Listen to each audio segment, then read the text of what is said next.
So we want to get these letters signed, and since we've got Who's here? three.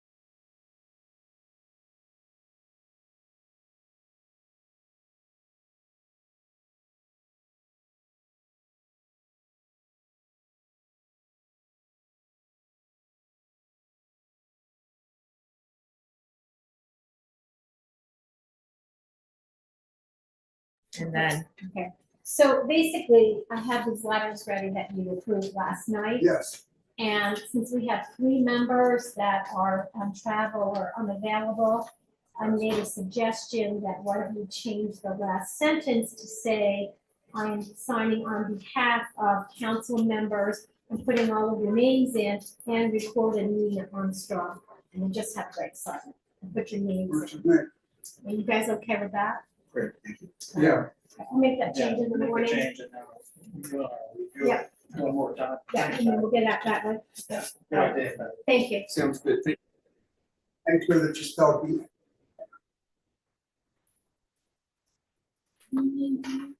Yes, HALF. I will do that. PH.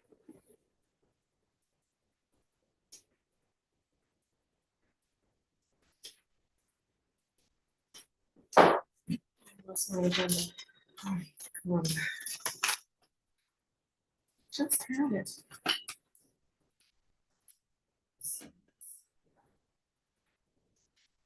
I need, this is the last one, does anybody need it? I'll print it out. Let's see. That's what I was thinking. I'll keep losing them. I'm just about 7 here.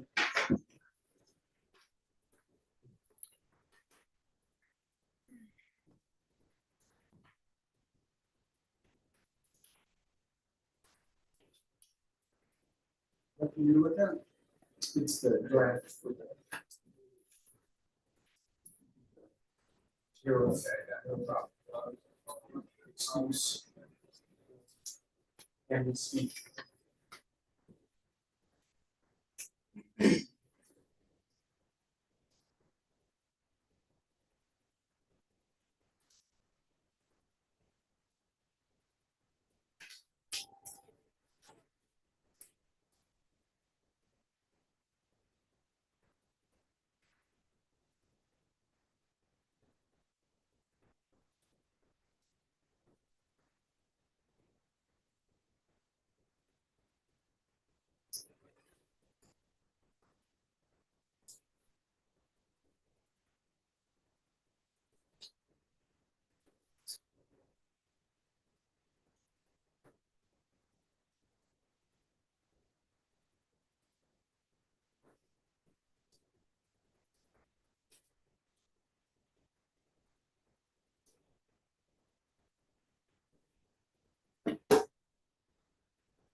Okay, it's 1:59. Don't forget your microphone, George. And close this door so we don't get noise down there.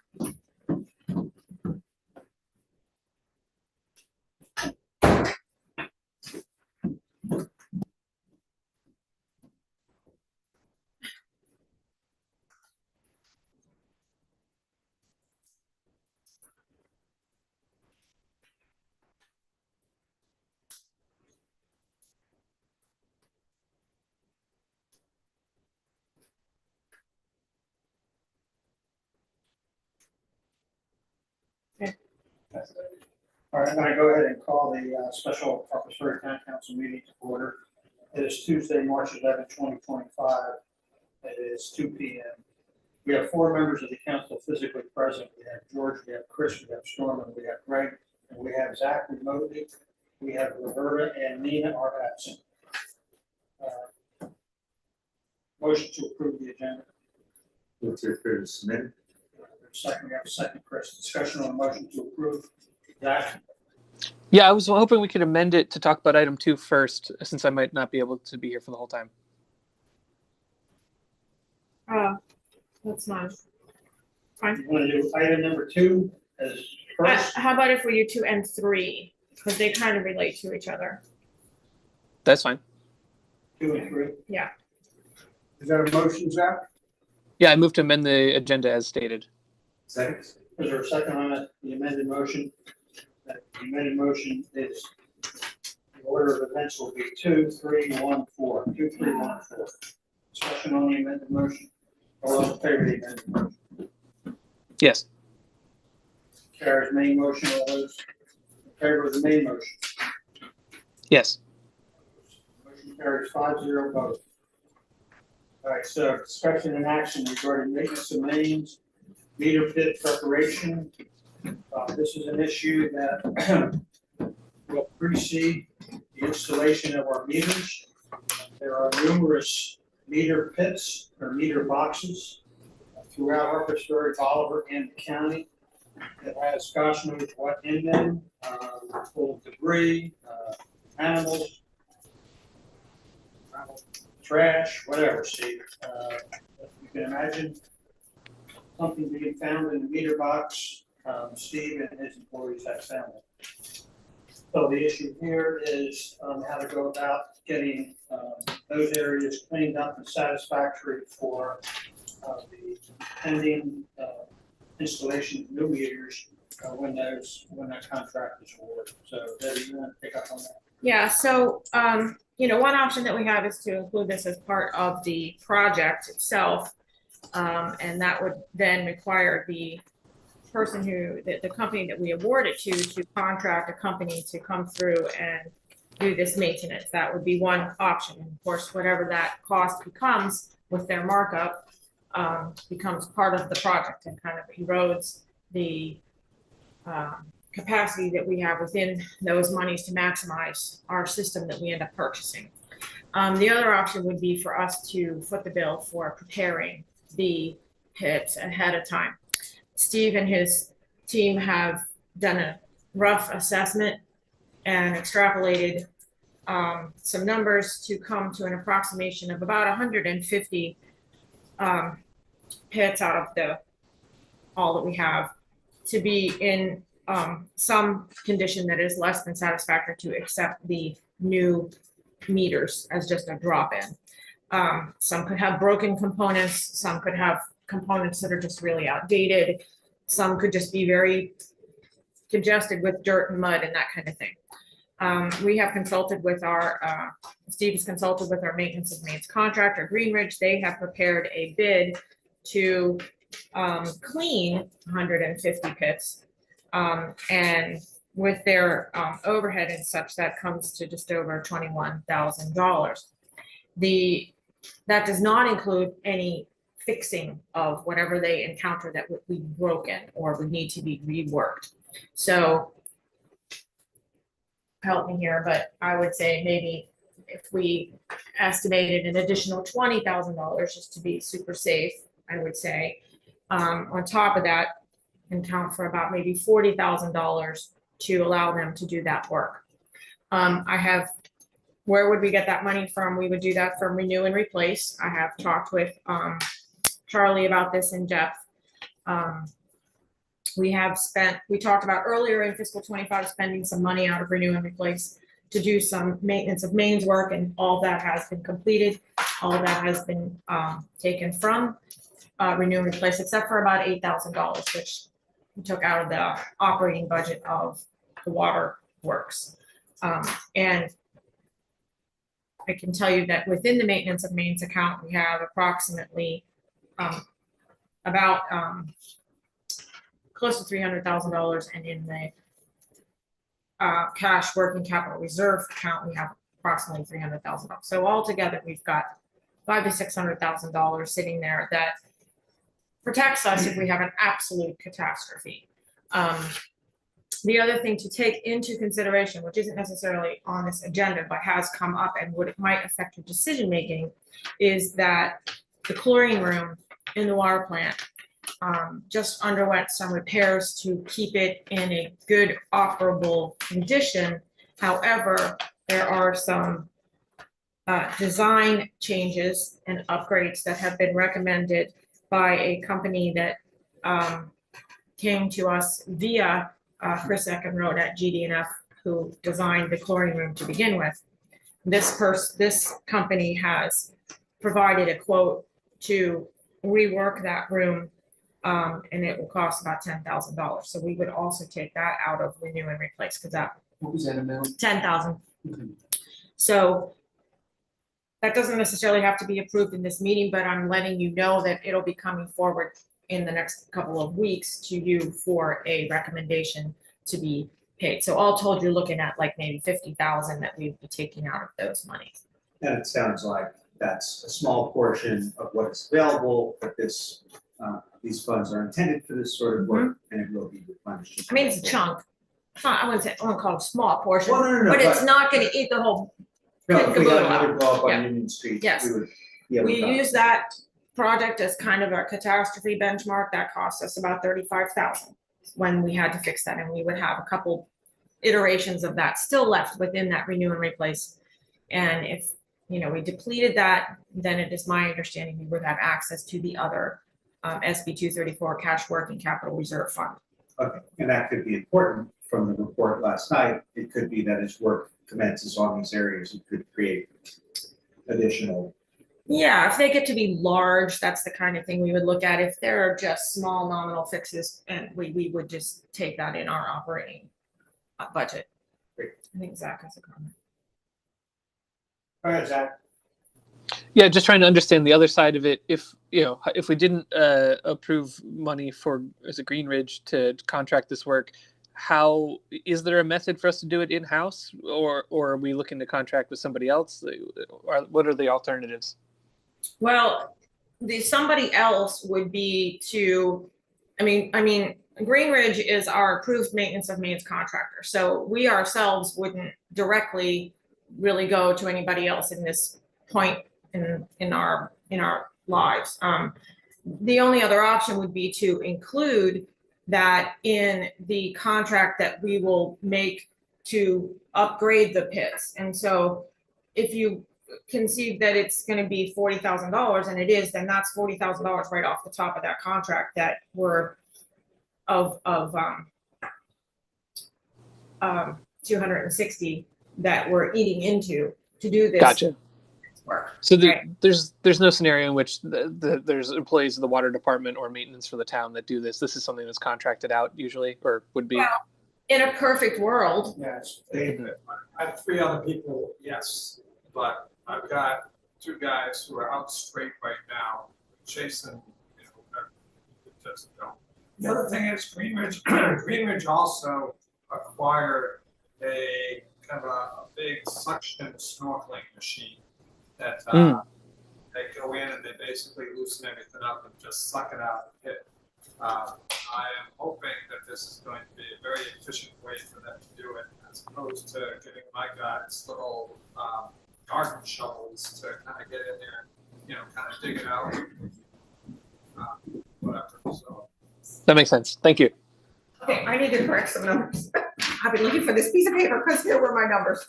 The renew and replace account has 175,000 and the CWCR account has 187. So altogether that's 360. I overstated that. I apologize. Nonetheless, Still. there's still ample room. Still Yeah. enough to deal with Yeah. emergencies. It is what it is, so. All right, any questions, council, before I offer any type of action?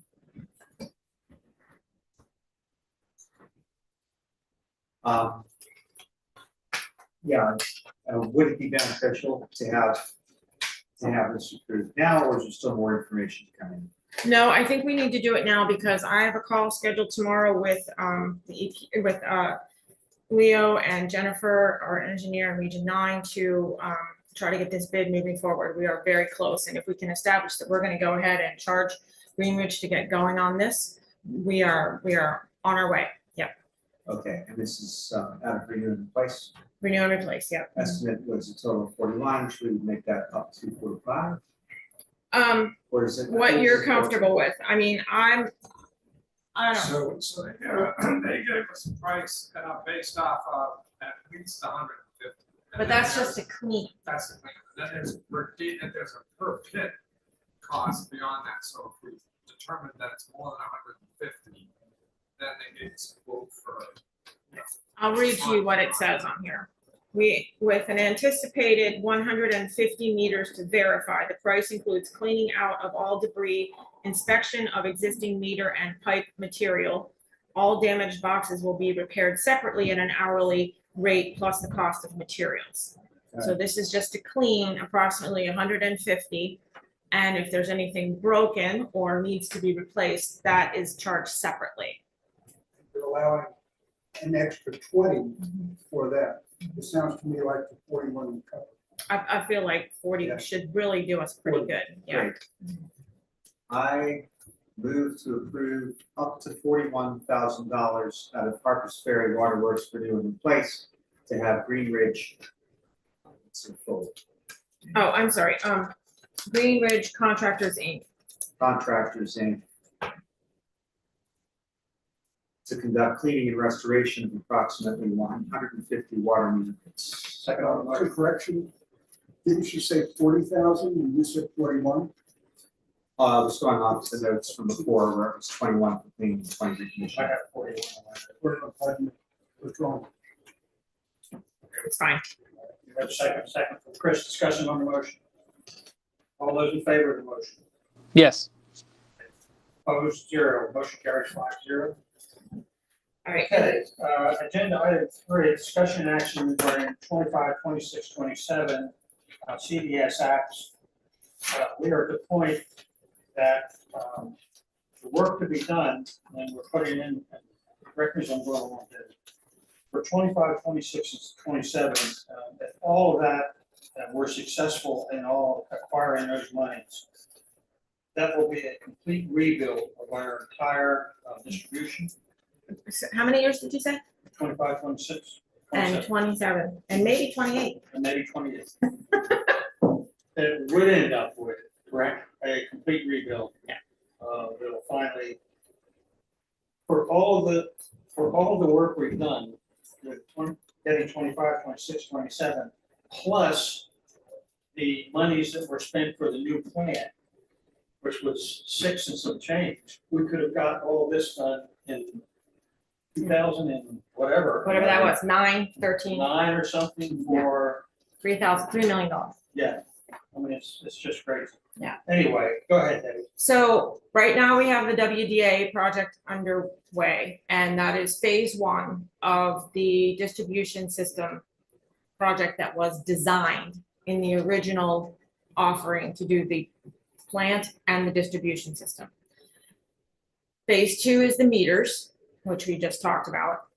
Phase 3 is fiscal 25, sitting in Congress right now, waiting in the appropriations bill to be approved, hopefully on Friday.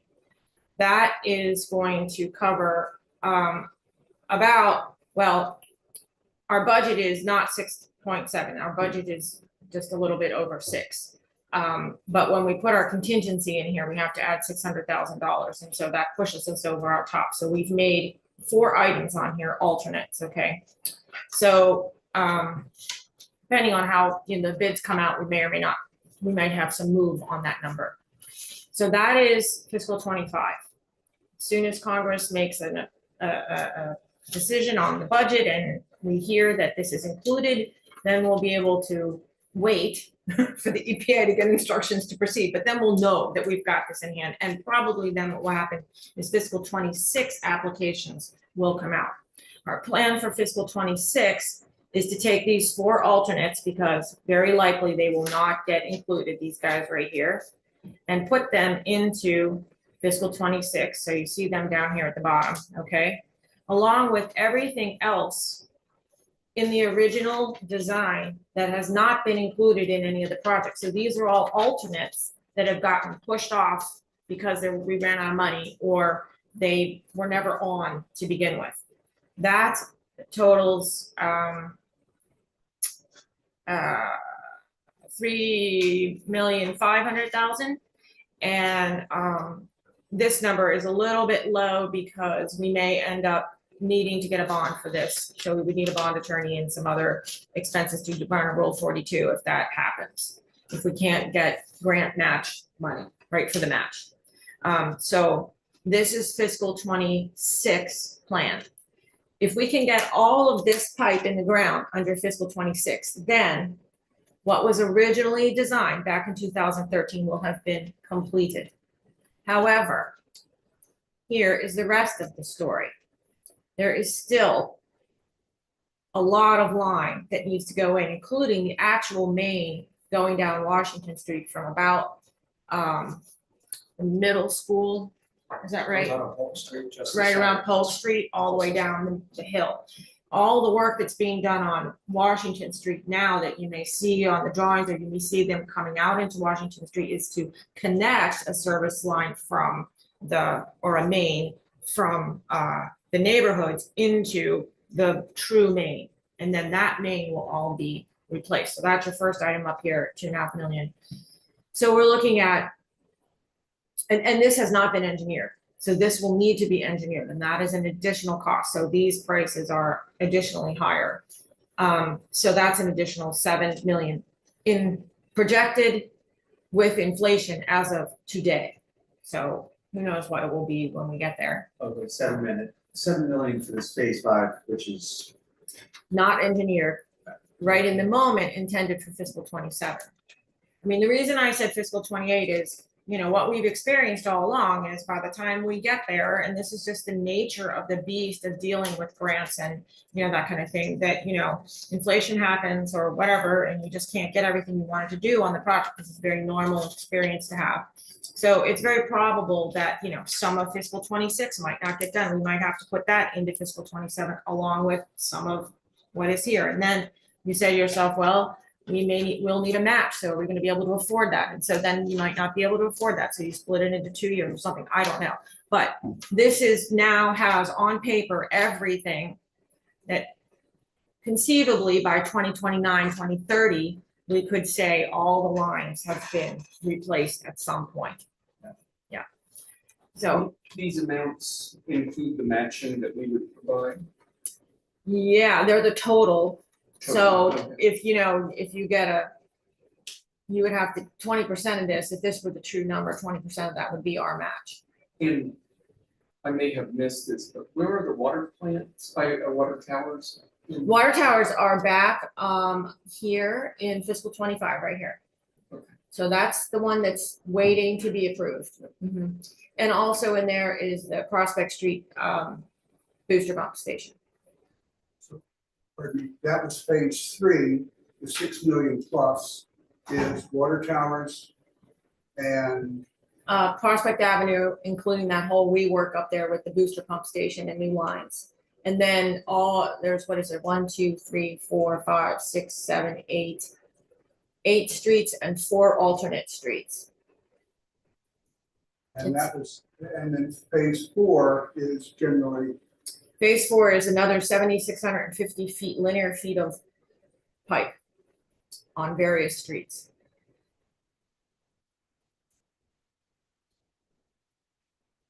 and phase 5 is the 7 million mains. And well, it's 7,400 is your main going down Washington Street. And then you've got, what's that gonna be, another 9,000 in side streets. Something like that. Don't quote me, I'm close. But also engineering. Everything else has already been, you know, engineered. so in all, that's like $20 million. Yeah, What was The cost of original- phase 4? phase 4 is gonna be, call it almost 4 million. Almost 4 million. That's a high on this, but I'm just gonna go high rather than low. Wow, so if we need to match all that, that's like a lot. $40 million out of the water. Well, 20%. 20% on the 4 million, that's 800,000, isn't it? Oh, 4 million. Yes. So anyway, that's where those projects stand, and we've been working with Leo to kind of get this all nailed down and get a plan, because fiscal 26 application is going to be coming at us quickly, and I wanted to have that in hand. We'll have to be then talking about later in this year what we do about the contracting for engineering for fiscal 27. Okay, We don't have any action. no, this is just an update for you. All right, number one, discussion action regarding fees for currently established secondary connections. May require executive session. I'm not sure we need that. Yeah, we may not need that. No. You want to go ahead, Debbie, with the background on this? So we talked about this in the last special meeting, that there was a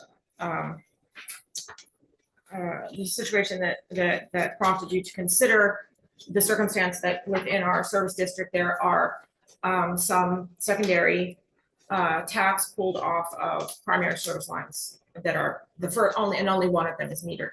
And that prior to 2005, this was a customary means of providing water to a secondary location on one's property. But after that, a capital capacity fee was invoked, and that required then that if you add a line, it should be metered, and you would pay the capital capacity fee along with $750 tap fee. But it's come to our attention that there are probably a nice handful of these that are not metered in our community. And the question is, how do we address that? Because we really should come into, it is a public service commission. In addition to being part of our ordinance, it really is a public service commission regulation that's how the lines should be laying in within our district. And each of those lines should have a separate meter and a separate billing. So to that end, I took the very, very rough draft that I gave you last time, which was really some bones about how to structure a possible policy to present to the community. I've elaborated on that some. I reviewed that in foundation with Hoy. He said it is foundationally sound. It just is a matter of, what do you want to do? Do you want to waive anything? How much do you want to waive? How long do you want to waive it for? The formula that you would invoke. So what you have is my draft of trying to pull something together that you can work with and work around and mold to what you would like. A couple of things that I would suggest that you consider is that we are double checking on whether or not setting up the second meter will require a second set of deposits for both the PSD and the town, and I'm pretty sure it is going to. We are verifying that, but that language is not in here, and I don't think we can really waive that. Secondly, you may want to take into consideration the fact that you might invoke a waiver period for people that have already exercised this situation on their property, and then you might have people either just prior to that waiver period or during that waiver period undergoing new construction and coming forth and being confused that they would have to pay. So you may want to consider that in how you handle your policy. I do think that it's worth waiving the capital capacity fee in order to get compliance one and done, and then everybody is on notice going forward. I think, is it possible, does the tap fee need to be the regular tap fee, with the PSC, or can we make it a larger tap fee? Well, the $750, I think that's right, is what's in our ordinance. I don't think we can go any higher than that. Okay. Now, in our ordinance, there is a caveat that if you come forward prior to construction, you pay actually a lesser tap fee, which is approximately half. And then if you were to come forward afterwards, you pay if you say, I'm getting ready to do a new project, you would pay a lesser fee. But if you came after the fact, you would pay the $750. Yeah, I don't feel it should be any less than $750, but this would be, if we felt like there should be something, could we top it up a little bit? And it sounds like the answer is no. The only other thing is, I don't think it's worth putting this language in there, but there are sometimes issues about location of where the tap and lines go, but I think that's a separate issue that doesn't belong here.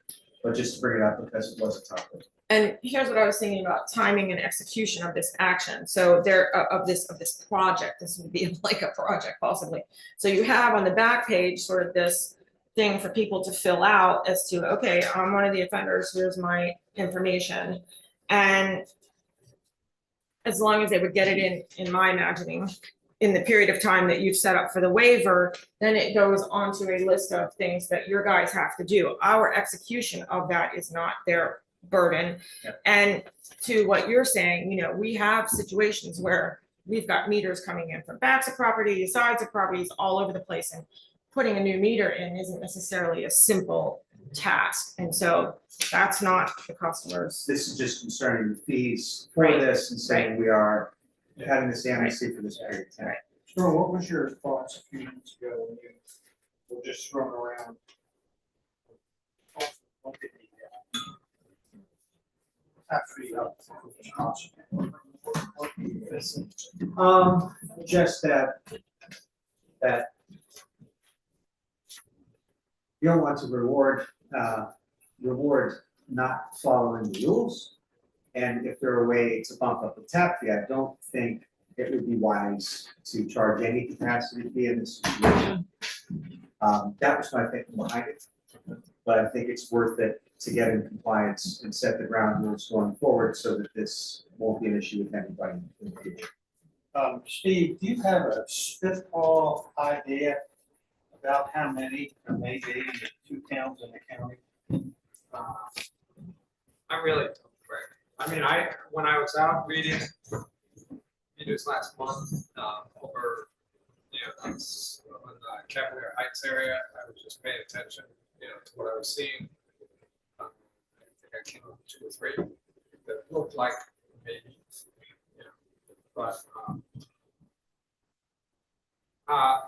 we also have a lot of duplexes, okay, and this applies for a duplex as well, right? And I think some of the issues with duplexes is that the house just isn't plumbed to separate, you know, plumbing from one duplex to another. So that's one that, you know, even if they wanted to comply, they couldn't without replumbing their house. So So that's- duplexes are subject to Oh, yeah. yes. That's right, because you're providing service to 2 separate units. That's now, the part now, I don't know how it necessarily works. Well, with the apartments, that is all metered and sold, the water is sold to the apartment owner, to the complex owner, and then they, you know, collect or don't collect from. For duplexes, two separate But I owners, don't so- think that that's not what we're concerned about. We're just concerned about if someone has put a second line on their main. That's what we're trying to capture. We're not trying to tell people you need to have one. That's what I believe this was about. Is there a compliance issue you need to address? I think that's another issue. Okay. I don't think we want to try to bundle that into this. Right, I agree. Zach? Yeah, I was just looking at the draft. I have 2 comments. One is that, at least the draft I have through email, the way it's worded is a little vague. It mentions any unmetered water lines added since 2005. And if I was a customer who didn't fully understand this issue the way we've talked about it the last few meetings, I might not understand that a line to a second building on my property is unmetered if it comes after the meter between my line and the main. So maybe in parentheses, just saying a line to a second building or something to clarify. Separate structure, yeah. Are you saying in the 3rd paragraph? Yes. Second paragraph? I think we may be functioning under 2 different drafts Do here. you? Yeah. It's possible. It's possible because I thought, because when I scanned to you guys, I thought I had draft in the draft thing in here. So, I don't have what Zach is referring to. I'm Do you- reading, there's a sentence, to bring our service into compliance over the next 18 months. And then the operative part is have an existing unmetered line on their property. And if that were amended to have an existing unmetered line to a separate structure on their property, Mhm. then more clear. So do you have a paragraph before that that says in 2005 a capital capacity fee was added? The background. Yes, In that, it also mentions that any unmetered water lines added to a property are out of compliance. I think at that sentence, you could define what that means. Unmetered being a line to a separate building on your property, Okay, sure. and that Okay. would just help clarify. 'Cause Yeah. I think as is, people might not understand that they're out of Yeah. compliance. Right, so line not being on a separate meter or something like that. Yeah. So okay. what's the 2005? What bearing would that have if we just took 2005 out of SLAC? The lines that would have been added prior to 2005 were grandfathered in, there would have been no fee anyway. And that to me is what makes our enforcement very difficult. I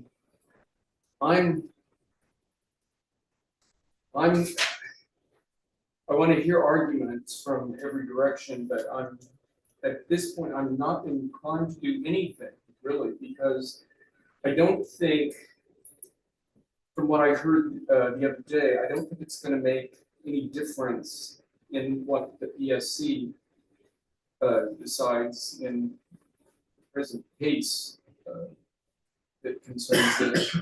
I don't think it's going to make it really any difference in the enforcement. It might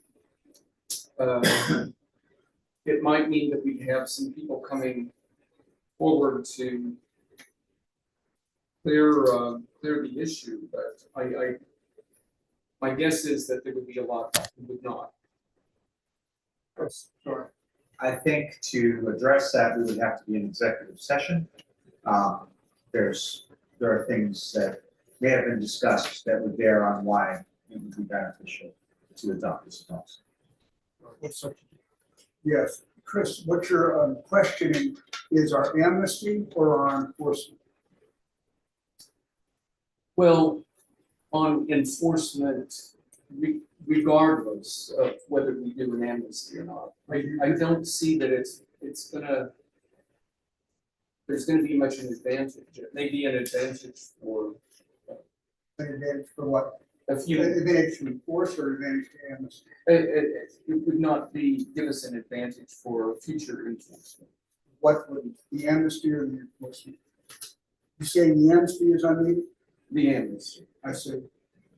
I'm somewhat inclined to not do anything. So you're saying that you don't think that doing this is going to compel people to come forward? I have my doubts. Okay. And if it does, is it gonna clear up any confusion? There's still gonna be those lines out there that are out of compliance. Do we know whether they were there before 2005? Well, what this is saying is it doesn't matter. Yeah, the last sentence there, this applies to all unmetered lines, including those that have been installed prior to 2005.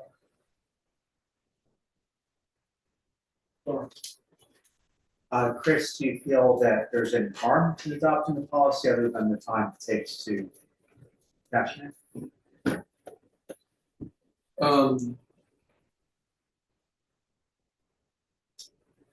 Well,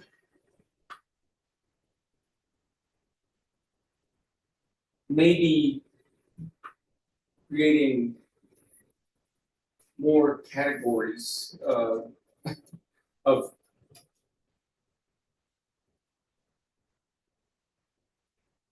people that have come forward, people that don't, people that were prior to 2005, people that were after.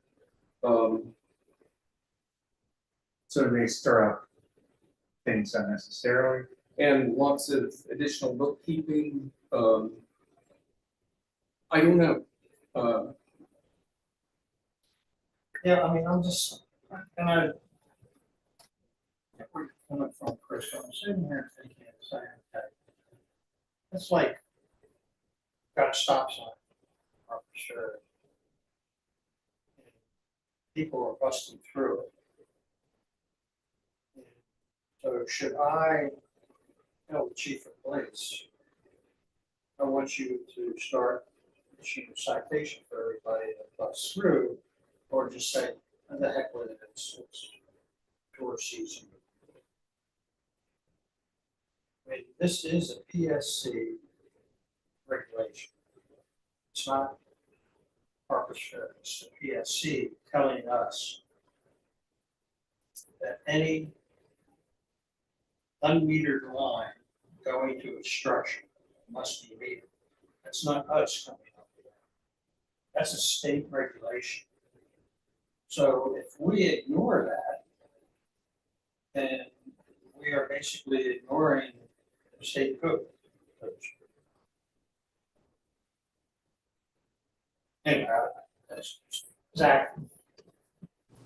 I think, yeah, I'm actually leaning now more towards what Chris and the mayor are saying. I think that the difference between a stop sign violation is that that's very visible and enforceable.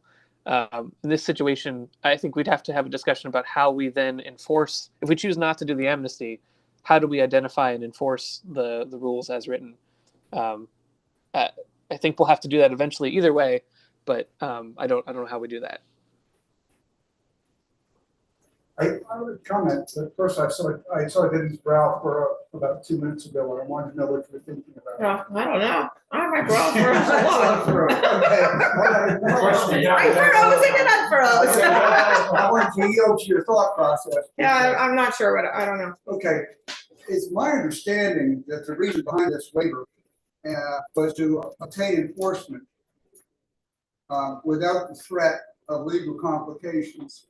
And this was partially under the advice of our water attorney, that we could clear the air and save ourselves possible litigation by, it would make what the mayor's talking about as the necessary enforcement legally smoother by putting this amnesty in, and therefore we could proceed with enforcement without complications. And specifically, I remember there was a pleading by a customer who's the subject of this. Right, so that's an executive session thing. And without being an executive session, which spelled complications that would be solved by such an instrument as this amnesty. And so I don't see any harm in it. And in the end, we move forward and we avoid any complications of somebody who is a bigger fish coming along and pointing to the little fish that I'm not going to mention and saying, well, see, and some other things, see, and now we're in this enforcement catch-22. That's my comment. Thank you. So I'm in favor of this. Sure.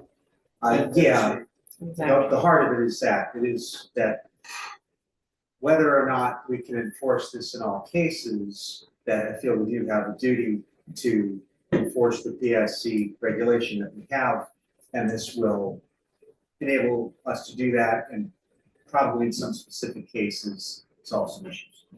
And PSC cannot dictate to us to enforce. I mean, they can't tell us to enforce it. What we have to do is we have to abide by the PSC regulation by going out with something like that. And then I think we have met our burden. PSC is not going to come in my door and say, Mayor, I want you to go out and do this, that, and the other. PSC just presents to us what the code says, and then we make an attempt. We send out a letter, and I think that our responsibilities are met. I mean, this is a very complex issue. Steve, you want to? So one question is, what's the benefit of basically getting this in place? Okay, having distinct line. One party to at least give some consideration to, because of the way their rate structure is the PSD. Okay, PSD charges a minimum on every line, and then starting at the first gallon, a per gallon rate. Okay, so they're losing the minimum for all these lines that are combined. Okay, they could or could not have a case to come back to us and say, you have to follow the PSC rule because we're losing money because you're not. I don't know. That would be a question for Hoy. For the water department, we've got a minimum billing structure. Okay, so every line would have that minimum bill. So there is potentially, revenue that we're losing, every month because of these combined lines. In fact, I've had at least one customer come to me and wanted to combine lines so that we wouldn't have to pay all the minimum. Sure. Okay, I said, no, we're not gonna do that. All right, so people are aware of it.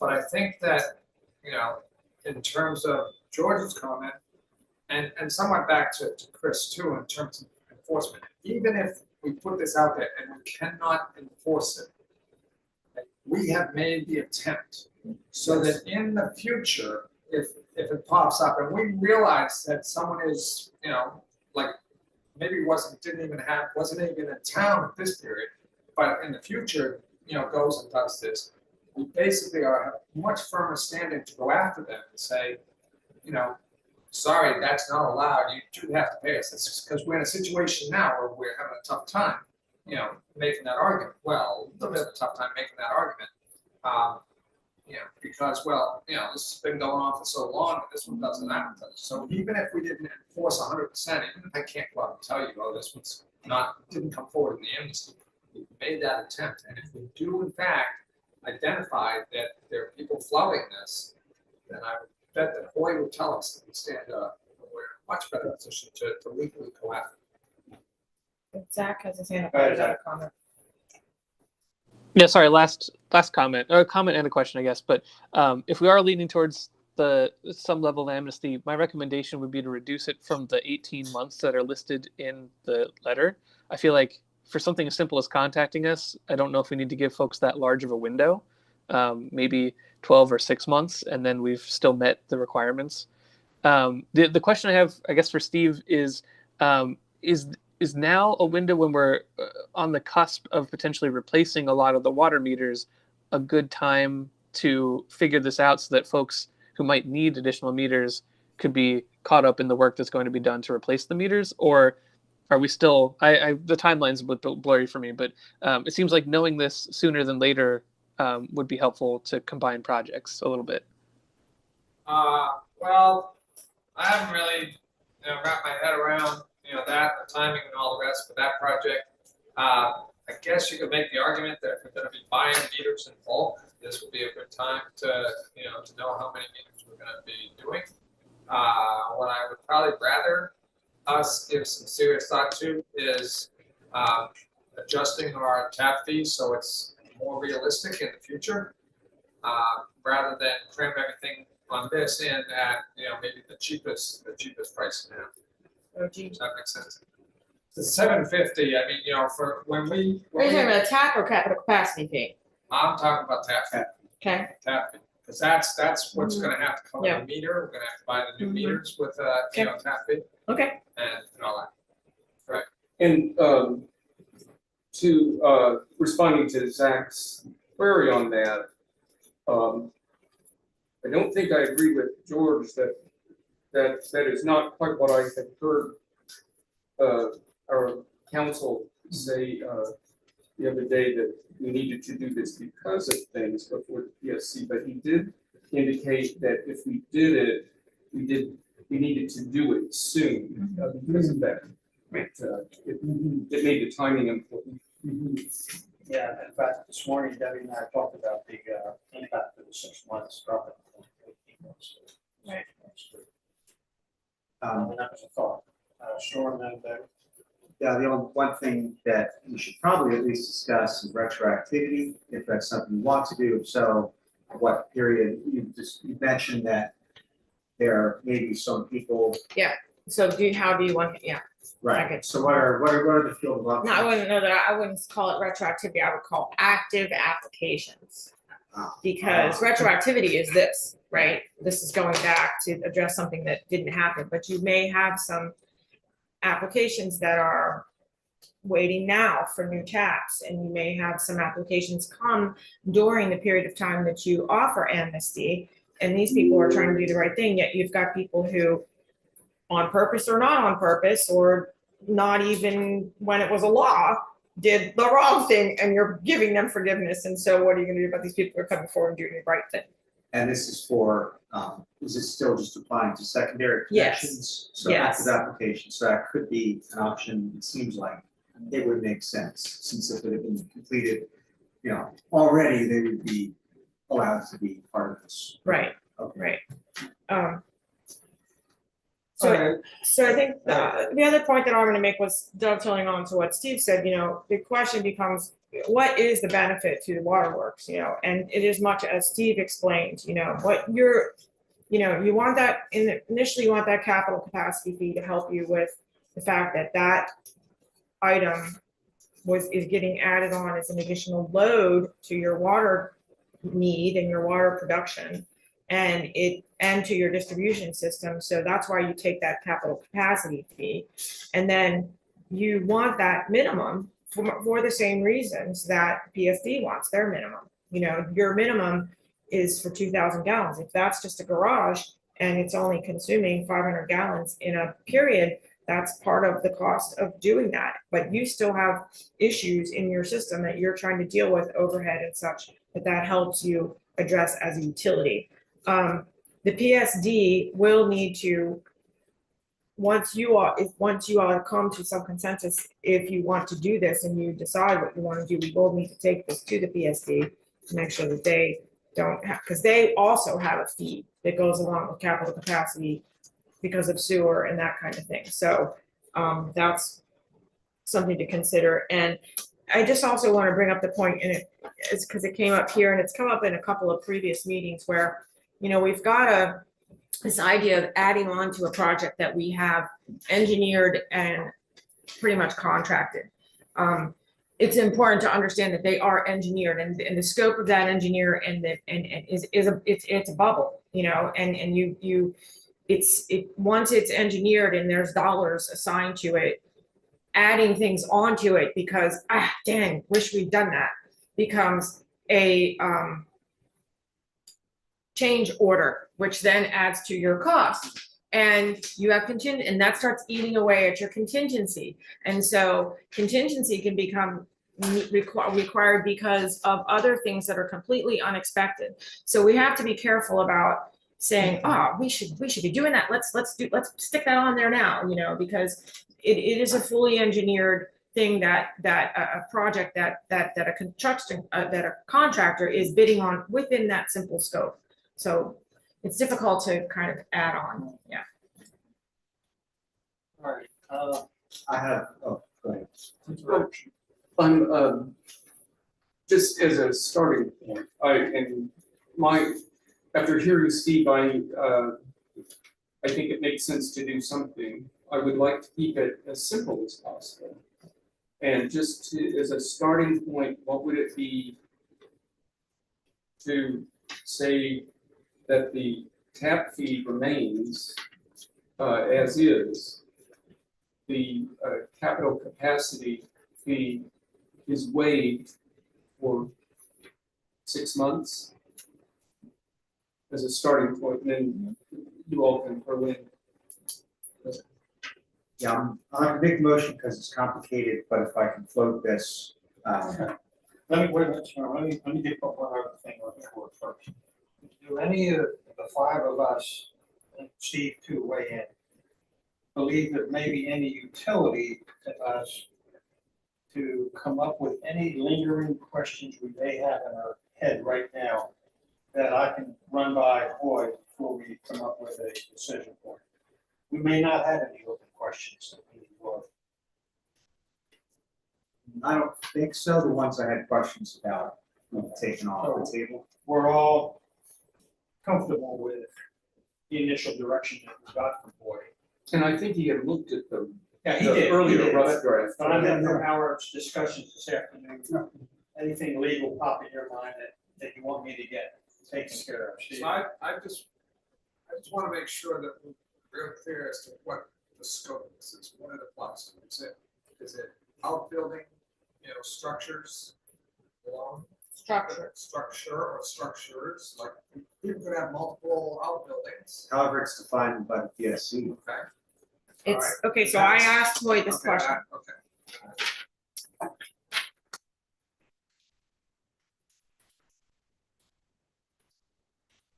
He said that, I gave him 3 scenarios. If the secondary line is a remote hose bib, is a meter required? Is the secondary line connected to a shed, work building, garage structure that is not inhabited? Is it required? If the secondary line is connected to a dwelling, is it required? He said, item 2 and 3 clearly do not comply with the PSC rules requiring separate lines to separate buildings. He believes all 3 should ideally have a meter. Okay, so we'll have that back up when we're implementing the policy. And the language here is general, as you proposed. It said, if you have an unmetered line tapped off the primary meter service line on your property. That's inclusive. Yeah. It's inclusive. Zach, Yeah, I just if last, not really an unanswered question, but something to follow up on is that this decision will affect the case before the Could. board does it. could. So I think in the past we just haven't necessarily followed up as well as we should have. So I'm hoping that we designate someone here to follow up with whoever needs to be followed up with as it relates to that case. I don't want anyone, kept in Yeah. the dark that shouldn't be, closing So that loop. Hoy, so what we will, whatever your decision is here today, I will be conveying to Hoy tomorrow. Hoy is responsible to communicate with the adjudicator with PSC, and he will also be aware that we need to go to the PSD on this. So he will convey all that to them on our behalf. Thank you. Anything else before I turn it to Storm? Gotcha. Okay, I'm just reading it right now.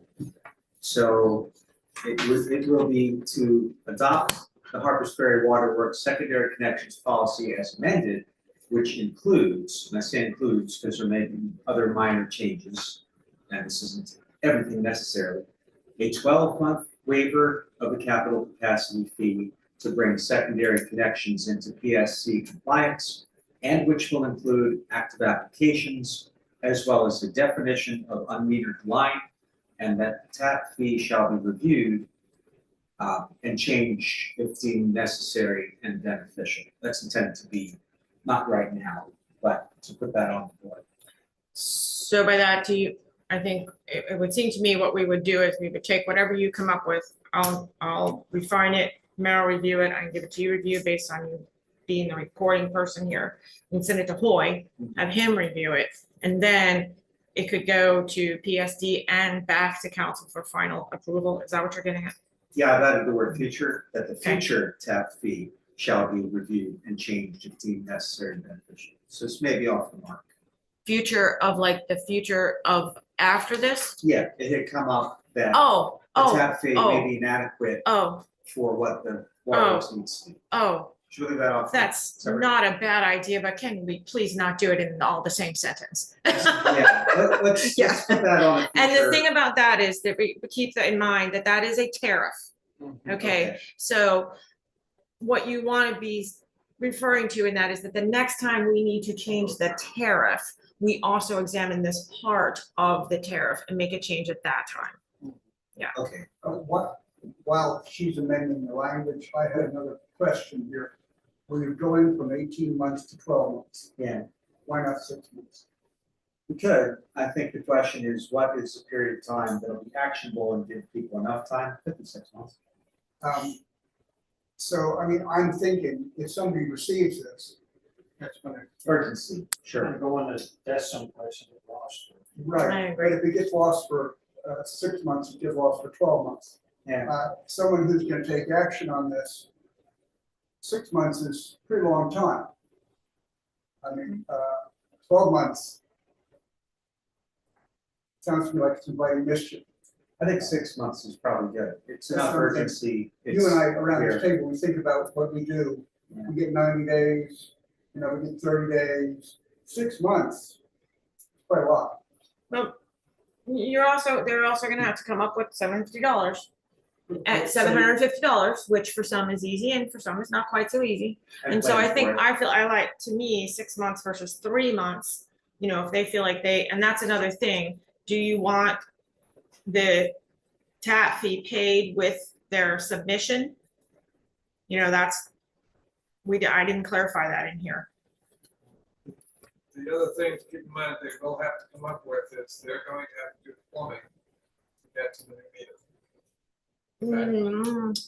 Oh, So Deb, you were talking about a hose bit. So if I've got a connection at the top of the back of my house to a lawn hydrant, say, that has to have a separate meter.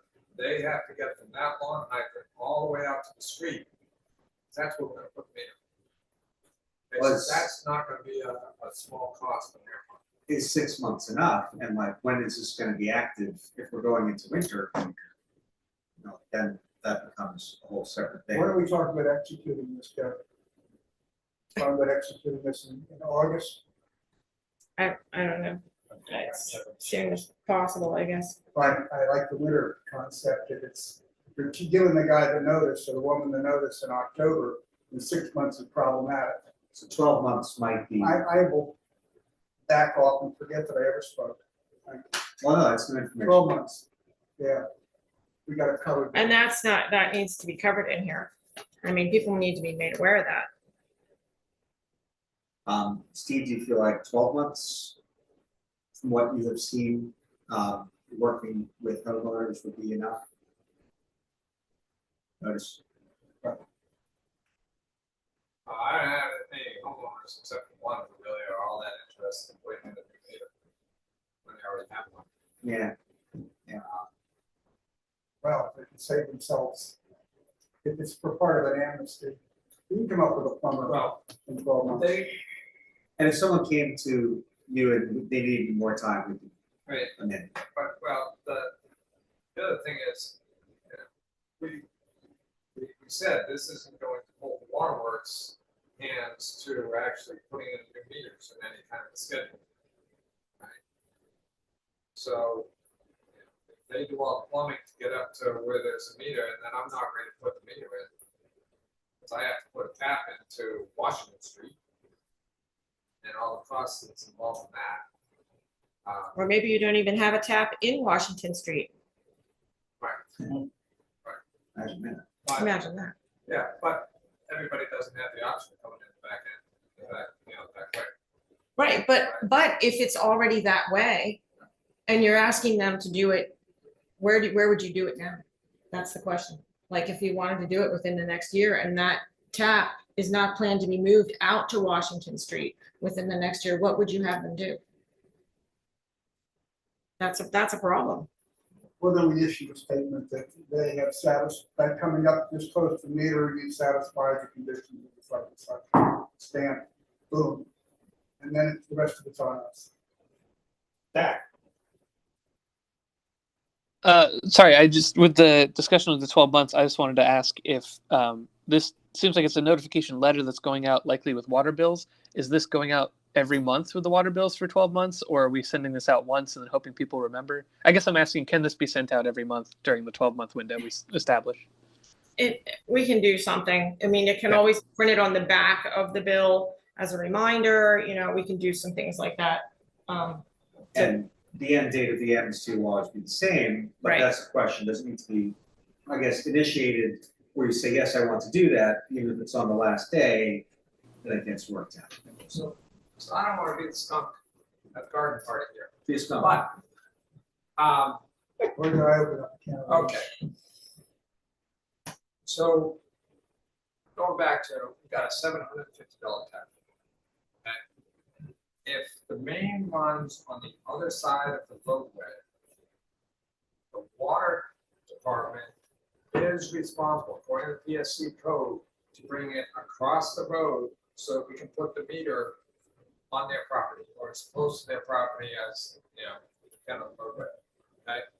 So I've got a whole bunch of, I don't know how many we have with this, but if I have somebody who's sitting on the other side of the road and I have to cut the road and put a tap in and stick it on the other side, that's what we have to do up here at West Ridge. But that one we were able to charge the homeowner because, the customer wanted the tap to move. Okay? But that was like, that turned into like a $4,000 or $5,000 job to get Greenwich to do that, okay? We have a $750 tap fee.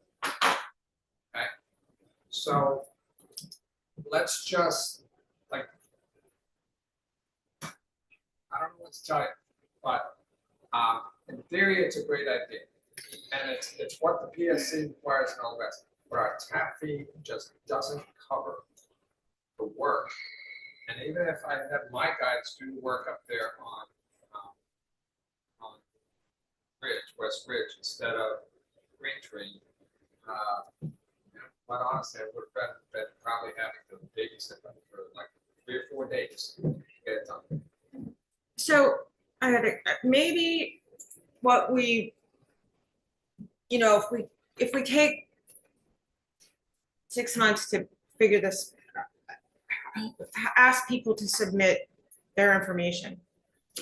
And in this context, I'm thinking 6 months for some reason, and then we take that data of those lines that are going to need to be added as new meters connecting to the mains, and and I know I just said we shouldn't change the scope of construction project, but it's an additional, we're already going to be having to reconnect to Washington Street or a main somewhere along the line. So maybe that becomes part of our assessment of the future projects that we're going to get into. And it doesn't matter, you know, as long as they've committed, the homeowner has, the property owner has committed. And in that case, that would address those situations where you're trying to move the main as a result of the construction project out to Washington Street, where people have their main coming in from the back of their property. And that, then you do that in the context of when that occurs for that person's property. You know what I'm saying? Maybe that's kind of the timing of doing that. I don't know, but that might, I don't know. That makes a lot of sense, because that way we're digging once, and we already have it on the record that this is gonna be upgraded and they'll be in compliance, and the work just gets done seamlessly. Or someplace we're going in and doing it, yeah, it would make sense to tie it to that project.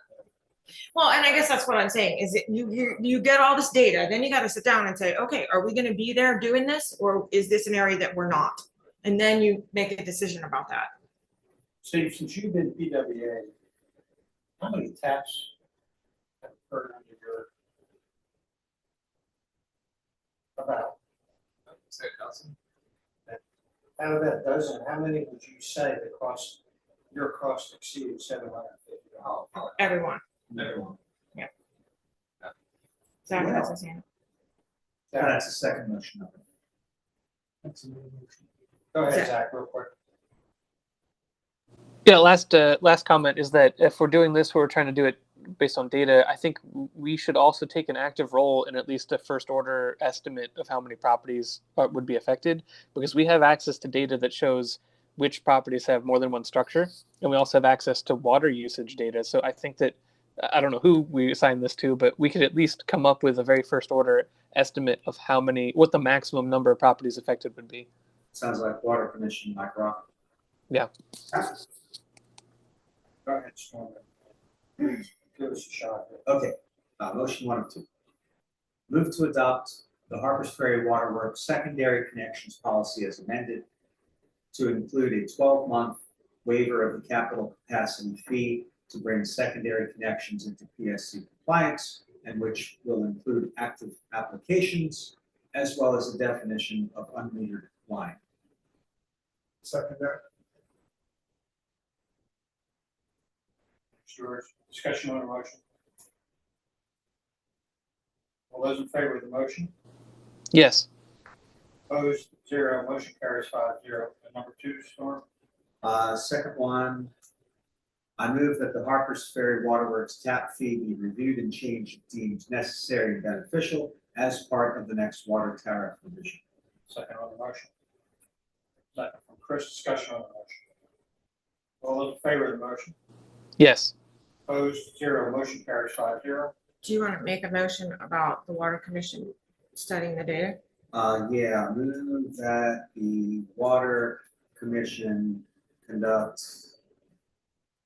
a study of. What are Do you we want me to? Yeah, please. Well, a study of properties in Harpers Ferry and Bolivar that host more than one structure that potentially have this tap issue. Well, more than one structure and To determine, Said something about water use, how would they do that? well, I think it's open-ended, move that the water commission conduct a study determining how many properties within the service area. To determine the maximum number of properties possibly in this category based on number of properties with multiple structures and water usage rates of those properties. With the PSC secondary connections policy. And I'll reread this. The policy or regulation, who's that?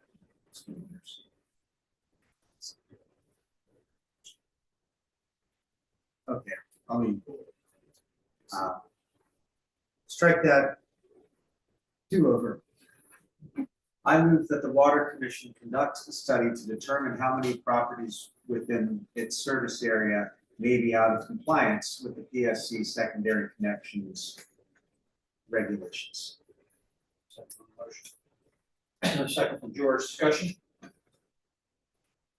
As a member of the water commission, I have no confidence how we're going to go about that, but You guys will figure. Patty can help us with the tax map and that kind of I thing. think, Yeah. you know, I mean, I think it's, we can start with a discussion and I'd be happy to consult on this. I solve problems that happens every day. Any other discussion? All those in favor of the motion? Yes. Opposed, 0, motion carries 5-0. All right, Kind of privilege for break. yeah, I mean, I'm just gonna do that, George. I mean, I'm gonna introduce number 4 real quick, and then we're gonna go on a break. So it will be discussion action regarding 26, general fund and full service budget. We're gonna be going through this. Debbie has done an incredible amount of work in synthesizing everything that she got from us, what was that, a week ago or so? And so we're gonna be going through that, one step at a time. So I don't know, we kind of went through it this morning a little bit, so it'll be a little bit labor intensive, so. But I think it's all good stuff, and it's remarkable how 7 of us, came to some consistent, results in this whole thing. So I publicly want to thank Debbie for and you realize how much time she has spent taking our stuff and put it into something that we can make some very good decisions on based on what Debbie did. So Debbie, thank you in advance. So let's go ahead and take a couple minute break and we'll be back.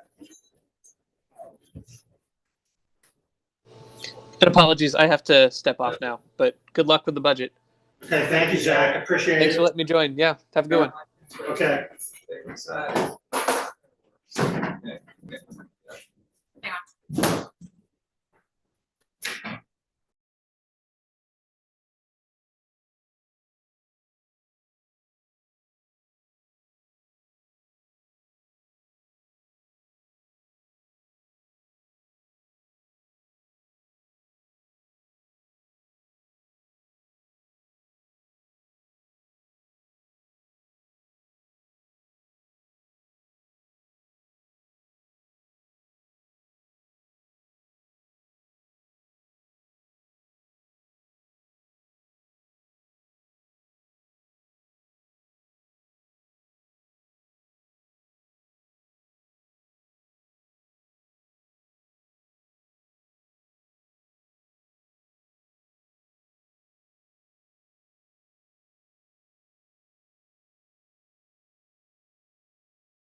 So let's go ahead and get started on this. Like I said, for the break, Debbie and I sort of kind of did a run through on this morning. And I'm sure she's twitched it a little bit since then. So I think the best way to start, Debbie, instead of me trying to do a review of everything we talked about, just turn the podium over to you and do a much better job at this than I will. Okay, well, I'll try. So first of all, remember that there's a lot of moving parts and there's a lot of parts within the parts of this budget. And so I'm going to be having us focus on certain areas, and your mind may start to say, oh, but that's going to affect something else in the budget. And let's talk about that. But don't be surprised if I say we're going to cover that when we get there, kind of thing, because there will be a lot of that. Also, I got to start somewhere, so I have to make some assumptions, and this is your opportunity to express your comfort or discomfort with what assumptions we have made. I will generally say that your responses to the spending that was requested, proposed from the initial meetings all came in on average about half of what was requested across the board. Combined conglomerate responses about half, to spend about half of what was proposed. That seemed to be the general desire across the board. And what I did was you'll see in a minute, I took all of your responses and then I averaged them out, and I have a column for that. So we can look at them individually. I put in all of your comments, and so we can examine all of that if we so desire. But I like to start with hotel motel because it's its own world, and it kind of helps get you on the road to figuring out expenses and associated income. And it has to live by itself. So it's a kind of a nice one to start with. So if you remember this slide that we looked at last time, the assumption has been made in this budget that we will have a carry forward balance of $45,000 beginning July 1 of this year, and anticipated income of $70,000, which is lower than where we will probably end up this year. It's a little bit higher than we started last year. So with that said, that gives you a total dollar amount to work with of $115,000. How does that go into the budget? What we do in the expense side is we take half of the income, and we're required to contribute that to the CVB. So here's your half of 70 is 35. And that means that the rest of that money must and can only be spent inside of 906 Arts and Humanities, Beautification, Historic Preservation, and Parks. So that is what we have in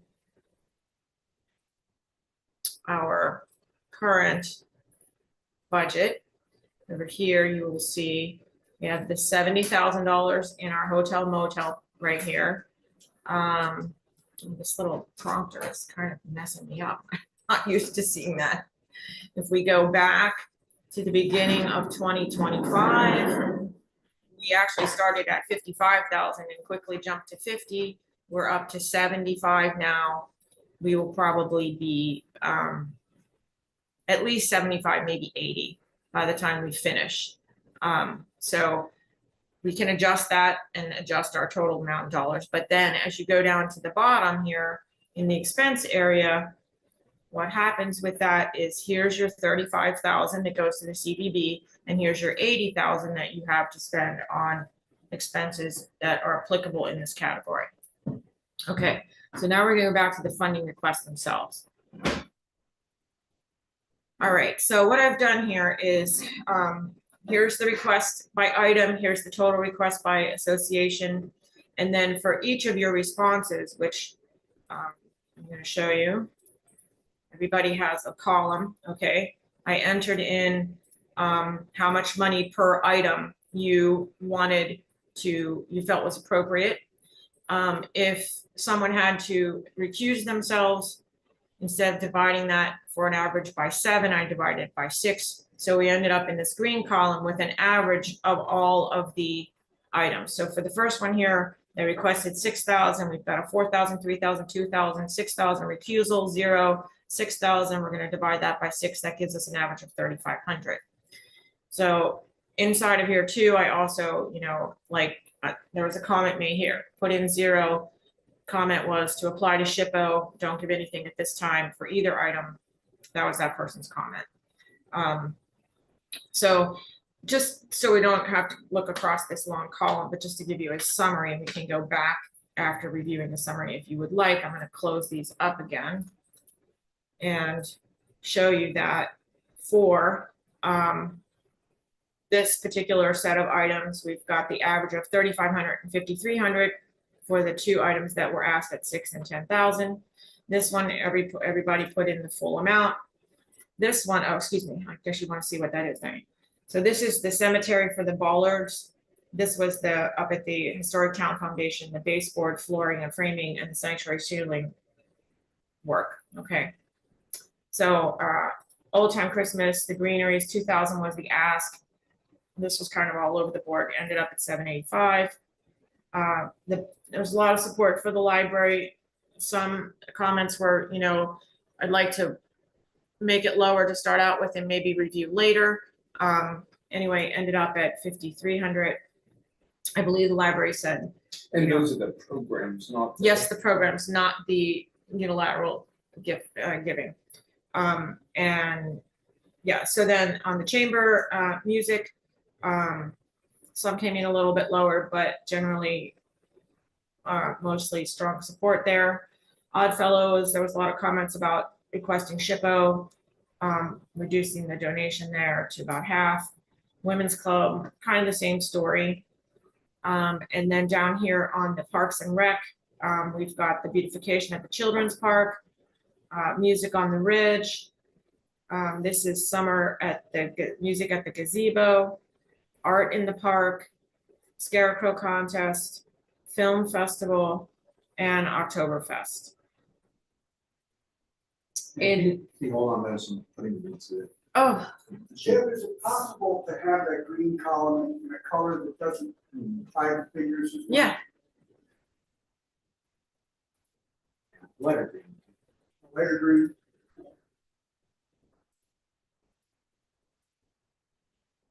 that's the same as what one. That'll confuse me. I just want to make it something completely different. That's nice. That was. All right, we'll go with the There you go. Thank you. all right. Okay, whoops.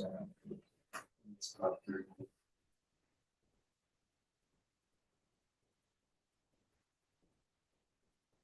I mean, I could send this to you.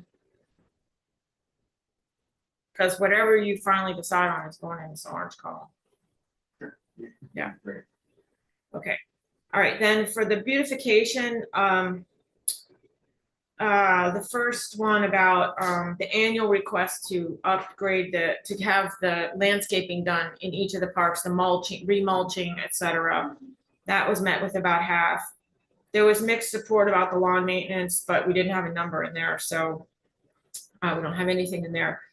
There was mixed support about the Union Park as well, but generally this number speaks to being able to repoint the wall. That was about that much money. The bows and the wreaths for the holiday decoration, fairly strong support there.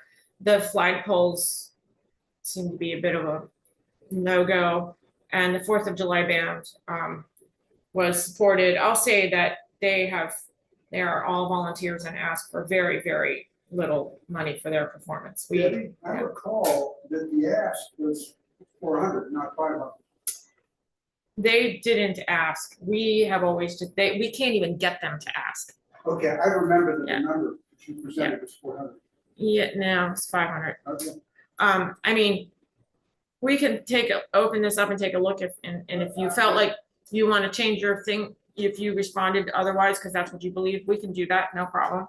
But anyway, you see here that the total of the asks was 80,492.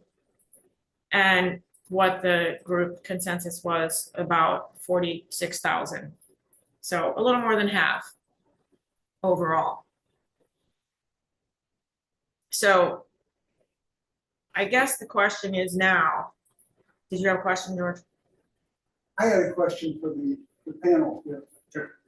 And that was, is there a feeling here that we go with, vote on the whole taco at once? Or is there a mood for I don't want to sound pejorative, nitpicking this thing item by item?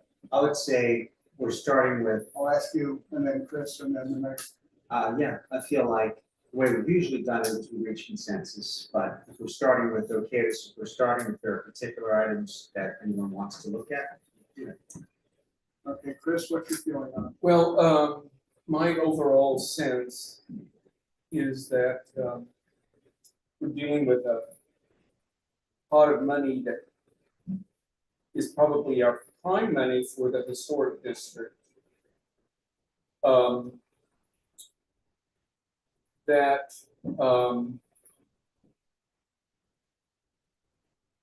and for the arts in town. The main reason to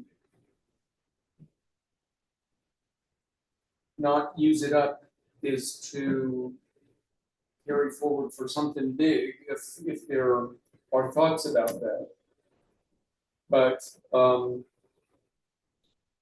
More specific question is, do we want to, as procedure here, well, Enter in. I'm addressing the big picture. or do we want to go vote on the whole?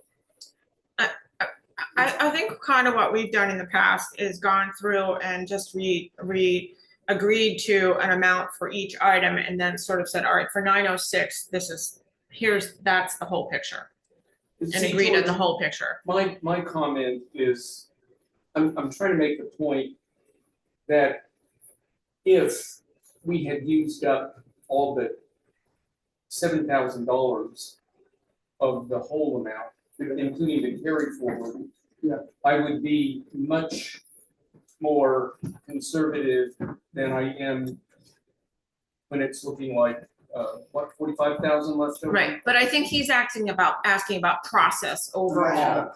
He's saying regardless of what fund we're talking about, he's like, so what do we do now? How has budget and finance proceeded?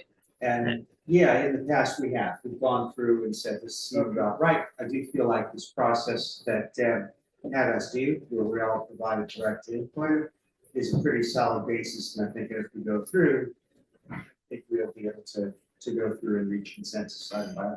And I think that having established that as a process, it's not inappropriate in this moment for Chris to make his overall comment about this fund. And anybody else who wants to make a comment about the fund, so that then we can just walk through each one and say, well, do you want to look at all the responses, or do you want to just say, no, that seems like fair, and be done with it? So I don't know, Mayor, do you have thoughts about that? No, I mean, I was thinking what Storm was saying, I could go either way. I don't believe any of these are outrageously out of line. How did, Storm, when you were doing these the past several years with budget and finance, when you got to this point in the process, how did you proceed? Well, we didn't have that middle meeting quite the same way. So it was, we would look through and look at each one and reach consensus on if we felt like it was the right amount after we had initially heard them and talked about them some. Usually it didn't take that long. Well, if we go in that direction, what I don't want to happen is we start relitigating everything. Right. Yeah. And spending an inordinate amount of time. That's exactly my point. Right. And so So- here's the point I wanted to make. My feeling is that we've had that item by item discussion already. And we don't want to relitigate. And we've gotten, Debbie is going to the trouble of taking everybody's point of view in mind who's submitted an opinion. And we've come out with what is literally a middle ground. And I, for one, am in favor of, instead of going back point by point and hearing that, you and I might agree on something, we don't agree on this, and so on and so on. I'm rather to say, I don't agree with everything here, but in this iteration that Debbie has averaged out. But I could support the compromise that it reflects, because it literally reflects a compromise of all opinions. Right. And so I'd be in favor of saying 906, she's got a bottom figure of 46 or something here with the subtotals reflected. I could vote for all of that right now and say, if somebody really feels sharply about this, let it come before the whole council, whenever, when we have 3 members here, we're missing almost half the group. And I don't want to see it take the council session, forever, but let it go forward. Let's vote on the whole. I prefer to vote on the whole 906 right now, and because I don't agree with everything, but it reflects a compromise. I'm good with that. I think the only thing I would say is there are a couple of items where, clearly from the map, like the flagpoles you mentioned, that was. That effective this project year. will not happen, right? Okay. So that's the what only I wanted to say about that, is that I agree with what you're saying, that, you all have litigated this, and made your opinions known. The practicality of the average feeding in any meaningful manner some of the items is nothing. I mean, in that particular case, there's not enough money there for them to do the project, so you might as well say 0 and maybe take that extra money and put it somewhere else, or drop it. Yeah. So that might be one thing to consider as you look at that as like a quick change. On the other hand, there may be some where people are asking for an amount, and if you're just shy of that amount, does it make sense to not provide the whole? That's another way to look at it. And the third thing I want to say is that I believe that in general, the consensus was in the second meeting, and from the comments, people are very concerned about the overall economic environment and future. Particularly in the next 3 to 6 months, we will learn things in the next 3 to 6 months, but making a prediction about the next 18 months right now is very difficult. And so I would make the overall caveat as you get to approving the whole budget, that our letters that go back to these people include a very strong statement about that, and that there may be an opportunity later in the year on some of these items to come back and talk to us about them, So, if you want that. yeah, I mean, really, it's playing out like it usually does at this point.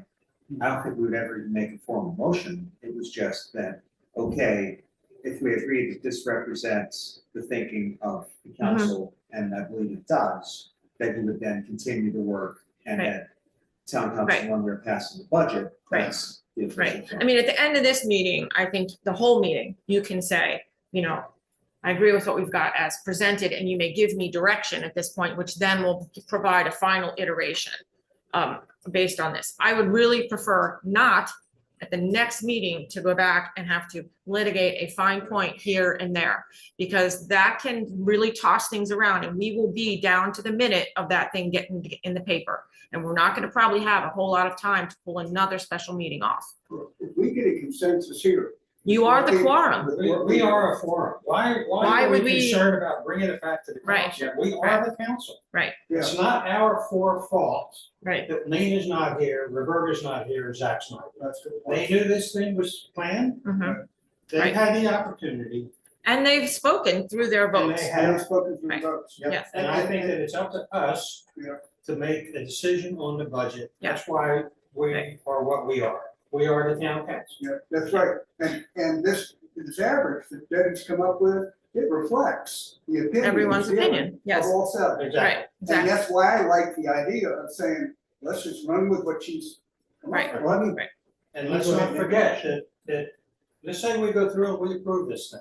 That's not to say that we can't come back with a budget revision Right, or sometime in the Right. future. I mean, that's. I like it. Right. Um, I mean, you may want to, and like I would suggest, down here in this town hall thing, the business about the flagpoles and the 4th of July ban, I would honestly suggest dropping the 120 and giving the $100 to the 4th of July ban. Up for that, I mean, Sure.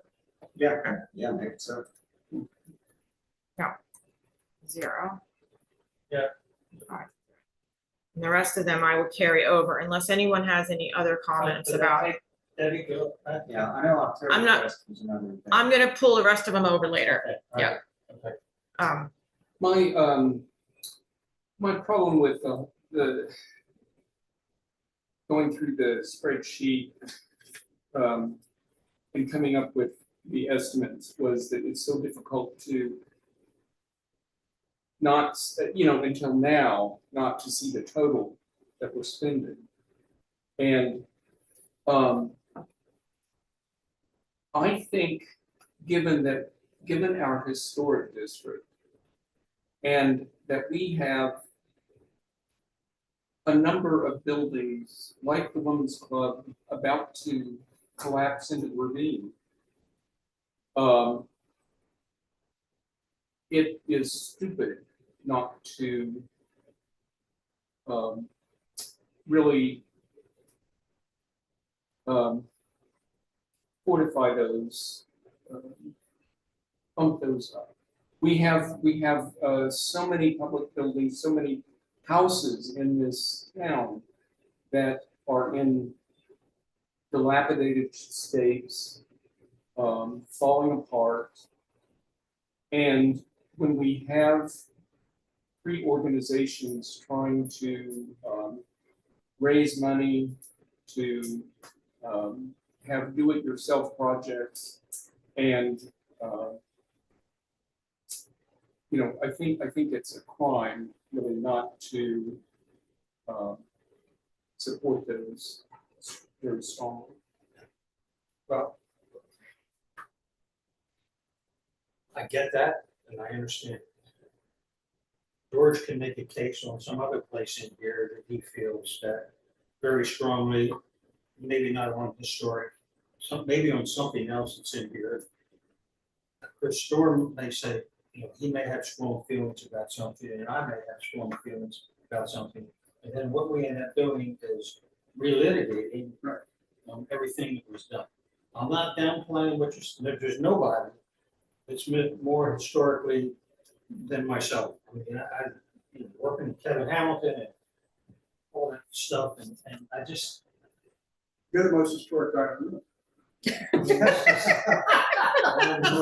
I'm sorry, I couldn't turn it down. I mean, I'm not downplaying what you're saying, Chris, I get it, but.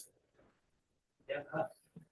And without speaking about any specifics, I agree, but I feel like this process has yielded a balanced result, and it also leaves the town with either dry powder to achieve whatever in the future, or if there's a downturn, that we're still in a place where we're drawing from, knowing that it's 906 and there are limited applications, but I feel like it's done a good job. Does 906 have its own motion? Are we calling for a motion to accept? Well, you 906 could, and move on? I mean, you can do that if you want. That's up to you guys. Sure. I You've moved got the fingers on the pad. Yeah. Can you make a type of motion out? I just need to add 906 to it, and that's easy. I don't even need to write that down at the moment. I move to have the financial officer complete the 906 section of the fiscal year 26 budget per see town council guidance as presented. For second on it, A second. the discussion. Favor of the motion, vote. Motion carries 3-1. All right, so going to 402, this is economic development. I just took everyone's response here. This goes over in the general fund under lights. So nobody got an answer here.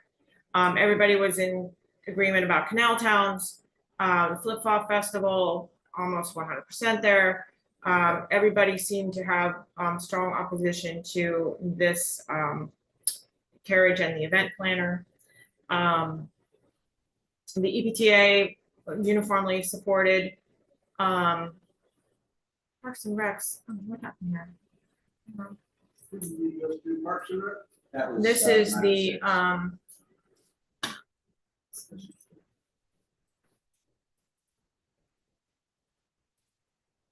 yeah, my formula just didn't populate there. So everybody responded with the 500 there, so we're good there. So where, I'm sorry, where are we on the library? Libraries, not addressed yet, I don't think. Oh, the library is not addressed in this particular iteration. Oh, because that's its own line. It's not. The library is on 926 in the general fund, not here. Oh, Okay. There we go. There's our fireworks. And then mixed results on the Byron Bridge bike rack. A little more than half on Music on the Ridge. Christmas tree, egg hunt, nothing on Oktoberfest, Earth Day, cookie walk, pumpkin roll, Halloween. So all in all, 20,000 was asked, 11,000 was supported. Yeah, so most, the smallest things went, and everything else got a haircut without the That's the same same amount. percentage as 9 or 6. Right. About half. Yeah, I moved to have the financial officer complete the 402 section of the fiscal year 26 budget for TC guidance as presented. Second on the motion. Second, George. Discussion. All in favor of the motion, David? Opposed? Motion carries 4-0. All right, so now we'll go over to the internal departments. And I'm gonna, the thoughts about the police officer situation was in general that, you know, it's a huge ask. We know it's more than we can accomplish. Everybody wants to support it. I personally, some people suggested taking some monies and holding it in reserve, which is where that 18,000 number came from. I personally don't feel like that's a viable solution because it's a reserve and not an operating thing, and this is really an ongoing operating expense that would be required. So I'm going to suggest that you kind of just hold in your minds that this number of 18,900 or 19,000, that the average turned out to be in support of that as we go forward and look at, and we may go into executive session for this, the salaries and such that have to do with that have to do with the officers and how they're staffed. Right. And then, you know, one thing that we could do, if you feel like we could afford it, is take that 19,000 and along with this 19,000, move that into a sign for a vehicle, because that really, Yeah, it's got like. oh yeah. Because that really is also supporting the onboarding of someone else. I mean, we've got to start rotating those vehicles again. I think go either way, like Right. it's a standalone vehicle. Right. So as you can see, moving on from that, you've got your vehicle here. There was some support to reserve 19,000. Can we have consensus on going ahead and making that all here? Okay, so I'm gonna how am I gonna do this? Because I need a different column here. I forgot. I need my orange column. It is the final number. And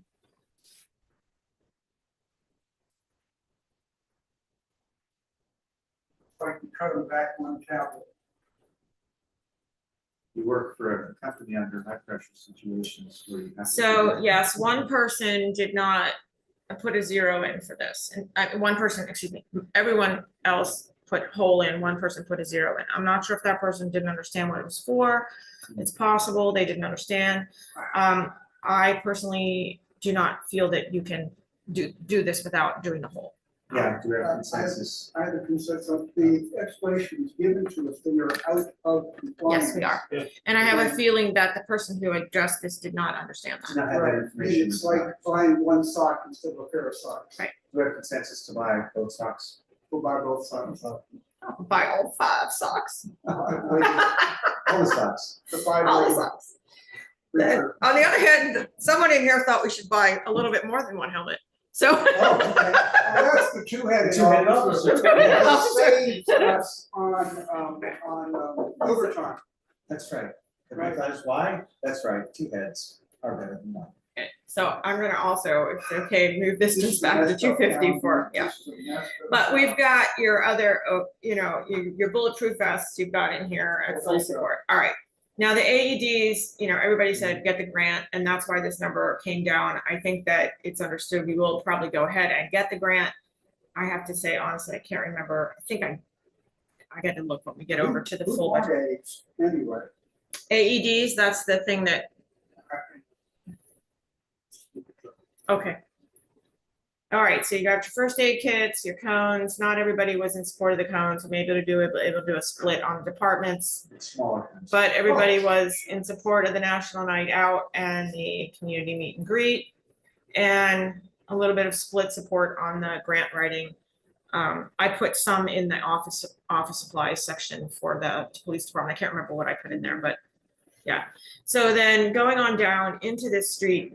Okay, so now in this area, so what I attempted to do with this chart, and it was obvious that it was not clear to everyone, because there's one section that all of you answered like in the complete opposite way that I would have done. But it's because it came out of my brain and not yours.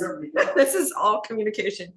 But what I wanted to do with this whole spreadsheet was give you an idea of things that were asked but not included in the baseline budget that we have today. So over and above the baseline budget. So Yeah, none of this includes the present officer's salaries, right? that's true. But as we move down into like this street department where we have the tree commission, we typically put in there, and this is, we typically put in there the 4,000, like if we go for an $8,000 grant, 4,000 of that comes back to us. 4,000 we have to put up, but we also have to put that other 4 up, then we get reimbursed, and that comes up into the income. Now we know that we may not be reimbursed this year, so we'll be pulling that out in the next revision, and I'm not putting it in this revision because we have forward knowledge of that. So right now, what I've done is just, I put in the $4,000 ask that would just have represented our match. It would be technically half the work as we would normally get done. Okay. And so the support was generally in favor of that, some a little bit lower, came in at 3,500. All right. The storage container replacement is the business out here in the back with those 2 maintenance things. There was a lot of comments about this number's too high, this number's too low, we need another bid. Everybody was all over the place, came in about half. So I think I put that, I'll have to look in the, because all these things now go all through the budget, and I made comments. I think I put that in the street. We'll take a look when I get there. Paving. In our general fund, we have a streets and transportational capital account. When we're going to spend this much money on paving, that's where that's going to come out of. There are some things that are already in there that we may not go forward with. So when we get to that part, we'll come back to this and we may reassign what's there. You may reassign what is there to set aside for paving. The public sound system, no one understood because I had accidentally left it off of your sheets. and I added it later, but Patty had presented something under Parks and Rec about a public sound system that would provide a speaker. So when we have to do any gatherings, we have a microphone. I put it to support that. Yeah, maybe I just made a mistake. Let me see here. Like I did on that other one. Oh yeah, I did. How about that? Happens. Where did you get the sound system on the goal you use? Well, Tommy Van Fleet loaned one the past couple of years, and actually at Realist, there's a really great single speaker with wireless microphone that's surprisingly powerful by Bose. Yeah. I think that's more than $1,000. So Sure. I was wrong. There is some input there. You got about half, a little more than half. The dumpsters, that we did not get any number for what the presenter thought it was gonna cost, so I threw a dart. People thought I was wrong or didn't want to support it. The thing under the staircase, apparently I was all wet on that dart. And, but there was also not a lot of support for that. I'll say on both of those, it wasn't, Staircase. 10,000. People liked 1,500. Yeah, so let me open up that block here so we can see what happened there. So here it is, this line. So no support, oh goodness. 3,000, 3,000, 5,000. People said re-estimate, need more information, need more information and time to consider. No, you cannot create a storage under stairs if there are fire codes issues. I do not think a nice fence to the gate, to the right of the stairs with the gate costs $10,000, reduce and re-estimate. Well, if I'd had a number, I wouldn't have had to do that. 5,000, this was priority, a third priority out of 5, 3 out of 5 on priority for this person. When I looked at these, it was kind of like several choices, but I didn't feel like we could do them all at the same time. And I kind of picked the shed as my priority, but you know, Okay. I'm also open to hearing arguments for other priorities. well, I'm in the same place generally where I see that these things are important and need to get done, but as I didn't see a solid enough plan to commit funds to it. Yeah, that's how I felt. I think we ditched the 1,500 from, there's not enough in 1,500 under the staircase. For that. And then we just let it, the rest of it, see what happens. All right, so on the renovation of the downstairs, 50,000 was proposed to go into reserve, and we came up with 32 as an Yeah, average. and this is basically a layaway. A layaway. This All right, isn't- that's what we discussed, sure. Yeah. Front that's- stairwell Paint, paint, yeah. yeah. Restriping the parking lot. Let's see, there were people who said, oh, there was no comments really. So it went from 0 to full support. Yeah, I'll say this, I'm pretty sure I was a 0, just that we've talked about it for a while, and I know from prior discussions, there are things with the post office to be considered. It's actually a very complicated thing to do. But I think that we could get a lot more space out of the lot, Yes. but that it's gonna cost a lot more to do it, like probably having someone, I don't know, a civil engineer of some sort that would be required to look at the space, look at the regulations, look at the materials, and that is why I zeroed it. Again, I didn't feel like as construed that we really knew what it was gonna cost and what we would do. You want to use that 4,400 in the number for a placeholder for whatever we do towards it, a down payment? I would say if we looked at it as a layaway, I'd be for that. Yeah, Yeah, okay. I think it's something that would be great. If it could be And we're part of the way there, whatever we decide. to So do. are you saying you want to Situate. assign that? Yeah. Yeah. But in my opinion, knowing that it's gonna be substantially more than this Yeah. amount. I'm gonna call it like an evaluation fee, maybe, an And maybe if that's RFP. what we get, yeah, if we find someone to do a good look and determine what it needs to be. It waits on the post office.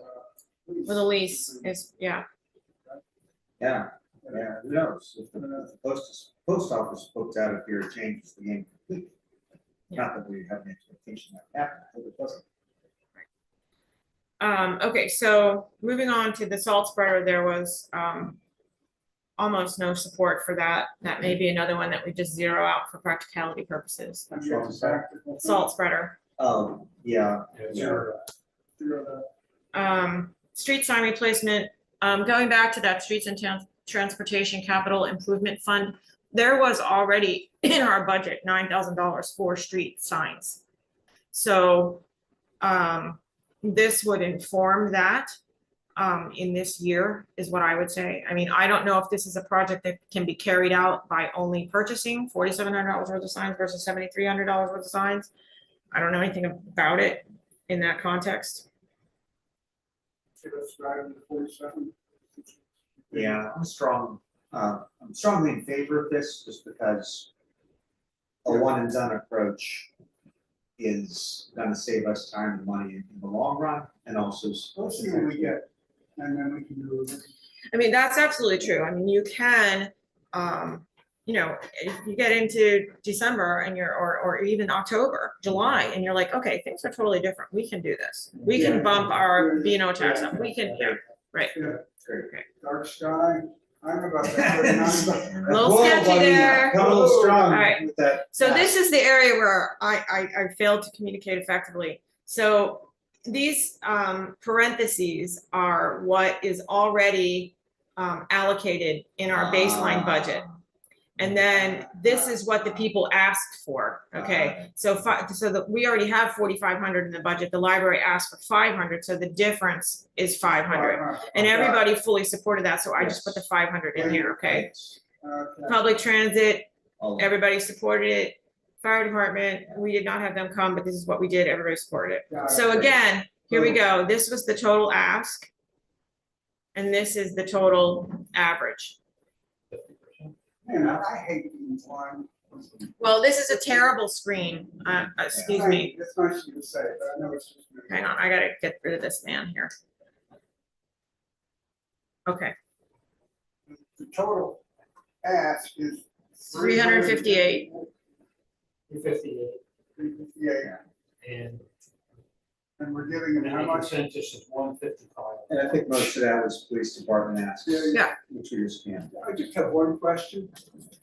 This doesn't include what the police department gets as part of the regular show. No, What is the regular show? we're coming to that very soon. Thank you. Your mind is flowing in a budget way. All right, so, with that said, we will go over here. I have built out, I'm not going to put it on the screen right now because we're not in executive session, and it just is occurring to me that I can't shoot this screen without a second screen in executive session. Storm. It's just occurring to me that I can't shoot this screen without a second screen in executive session. Well, we don't have anybody on the line. Oh, yeah, but we're zooming to the public. Well, I see. So I might have to send you the spreadsheet so we can put yours on the screen. Okay, Gotcha. Make sure. all right, so the reason I'm bringing this up is that I have built out all the salaries on a screen so that we can play with hours, we can play with COLA and that kind of thing, so then you We're can not set see to how vote that, on what we saw already? huh? We're not set to vote on what we saw already? Well, I think that you could vote on that, but I also have it, because it's not its own budget. Got it? You may say, whoa, with that, I am Yeah. not spending money on those containers. Are You we may come away from, overdrawing? right, right. Scads of money left. right. So, let me just go high level through here, what I have, done with what we just did and other things that other assumptions that I've made. And then we will go, if you desire, into executive session, we'll talk about the salaries. All right, so given the, what was that number?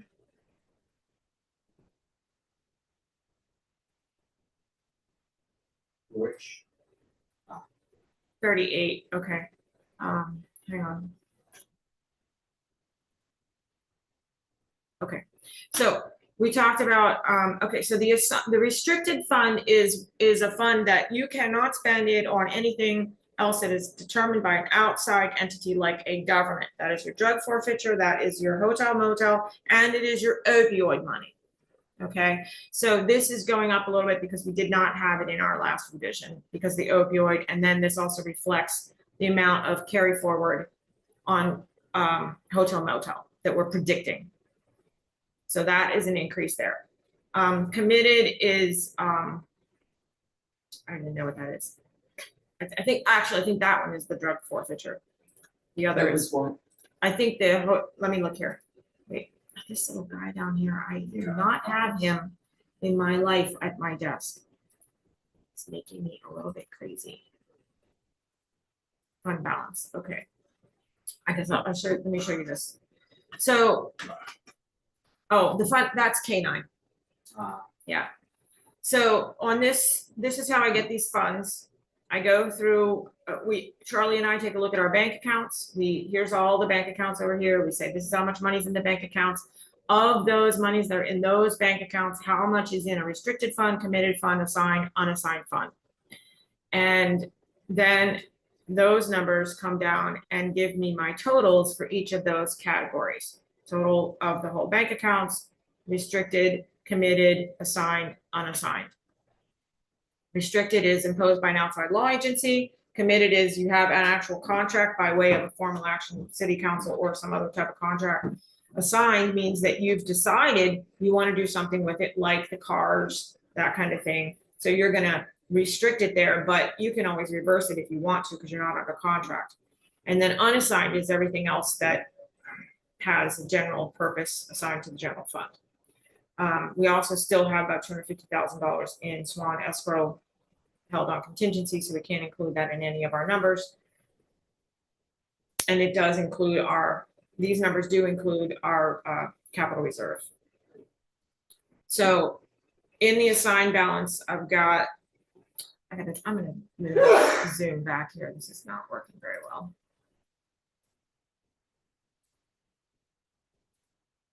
Okay, I know it's smaller, but it gives you the full picture. So we've got in restricted the drug forfeiture, 45,000 for the hotel motel, and 9,000 for the opioid. In assigned, we've got this is the equipment replacement fund that the police department has, and I just always kind of leave it there for safety's sake. Oh, that always helps. Thank you. Yeah. You can turn that, I think, turn the other one off too. Turn the other one off, turn the other one off too, because I've got plenty of light. And the court fund, those two things kind of are set aside to operate in the police department. Parks and Rec has its own little fund that we don't get involved with. Public safety, I'm including the tablets, the reserve for the vehicles, and the vests in 2026. And we had set up here using the parking revenue, we were talking about 32,000 for the tablets.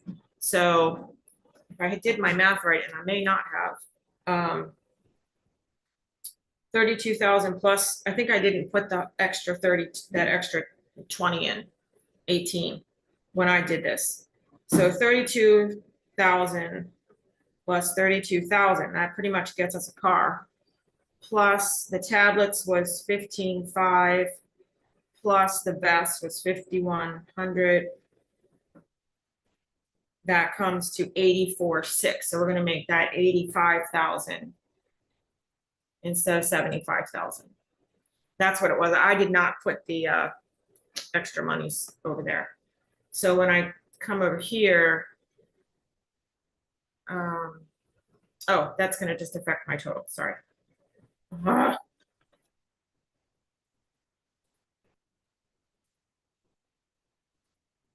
Okay, and then also assigned, I've got, there's some town hall building repairs. These were, oh, wait a minute. So the leased out space, we had, these were old numbers assigned back in fiscal 23 to start engineering downstairs. But what we can say in here is in fiscal 25, assigned or reassigned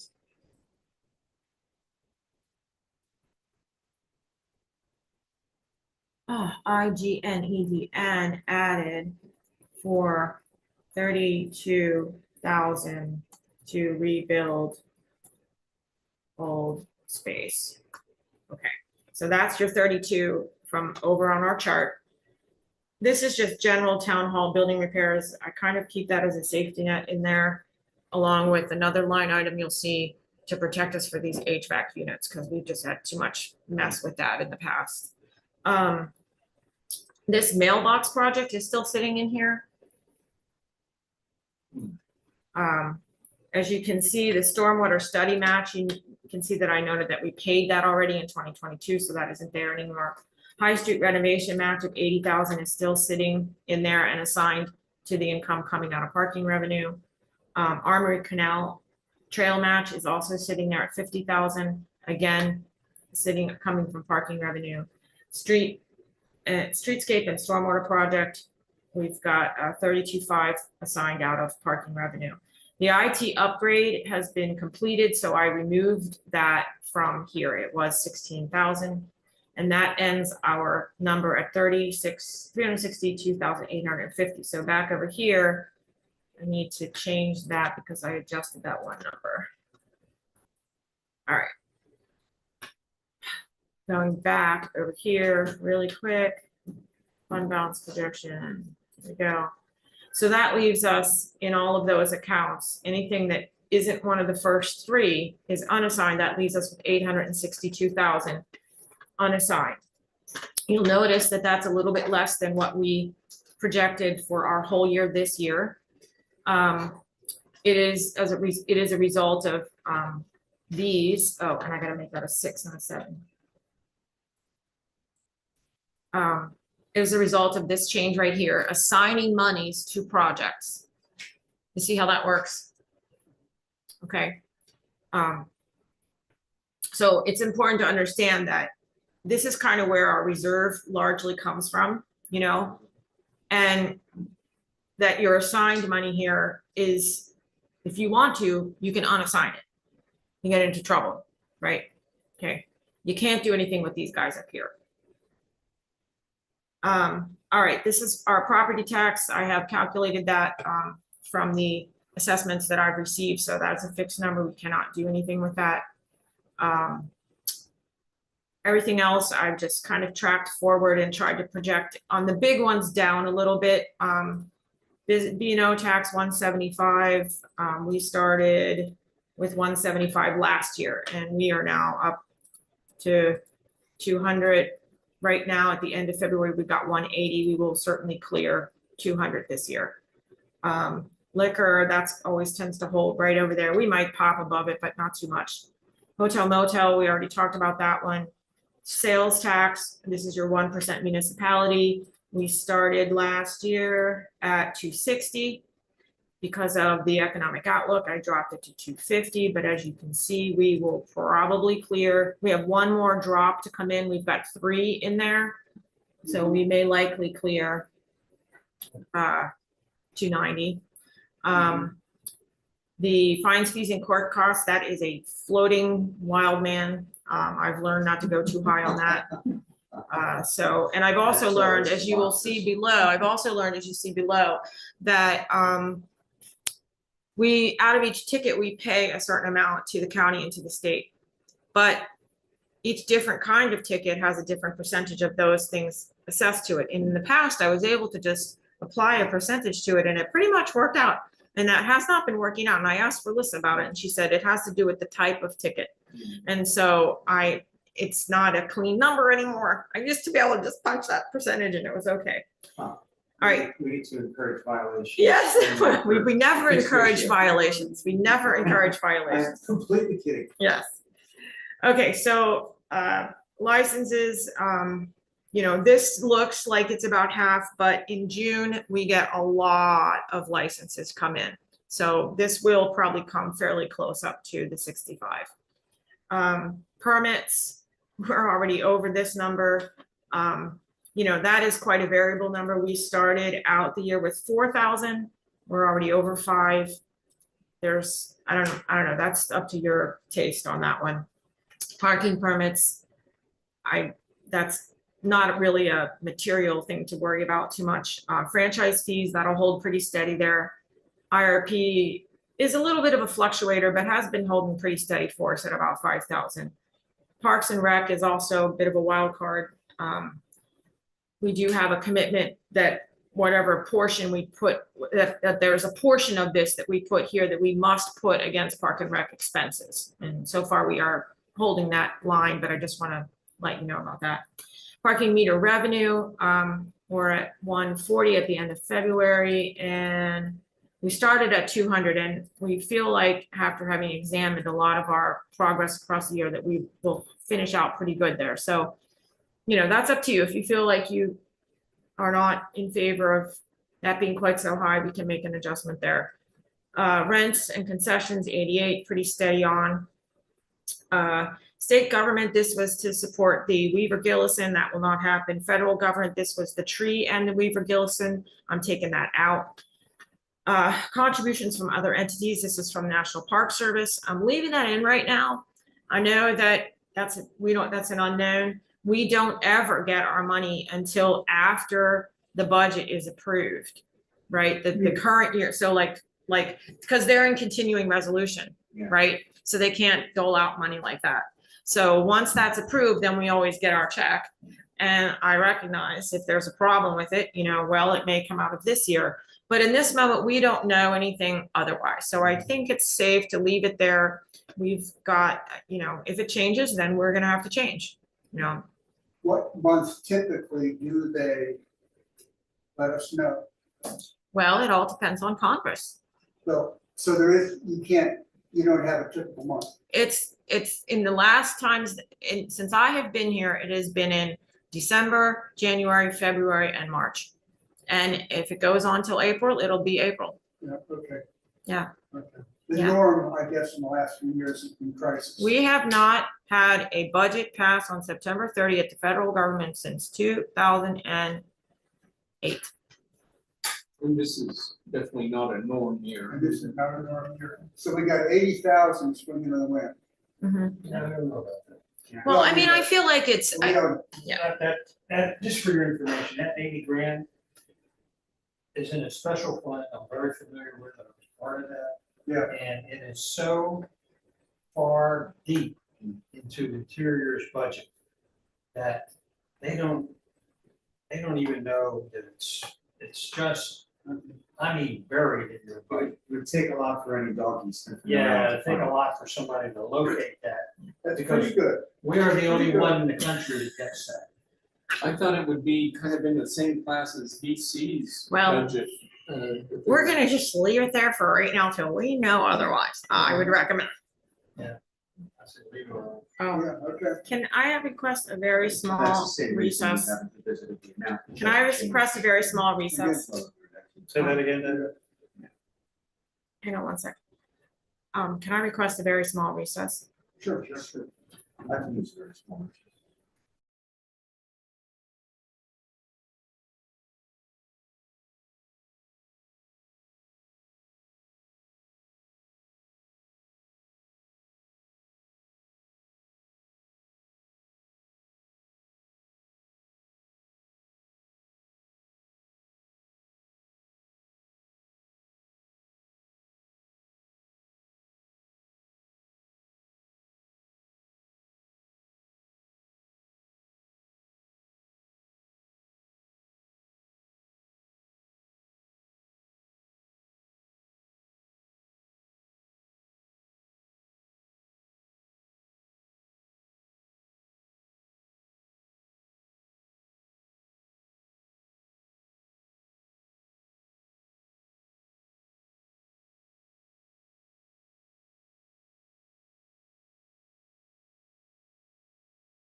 All right, we are back. I gotta reshare my screen.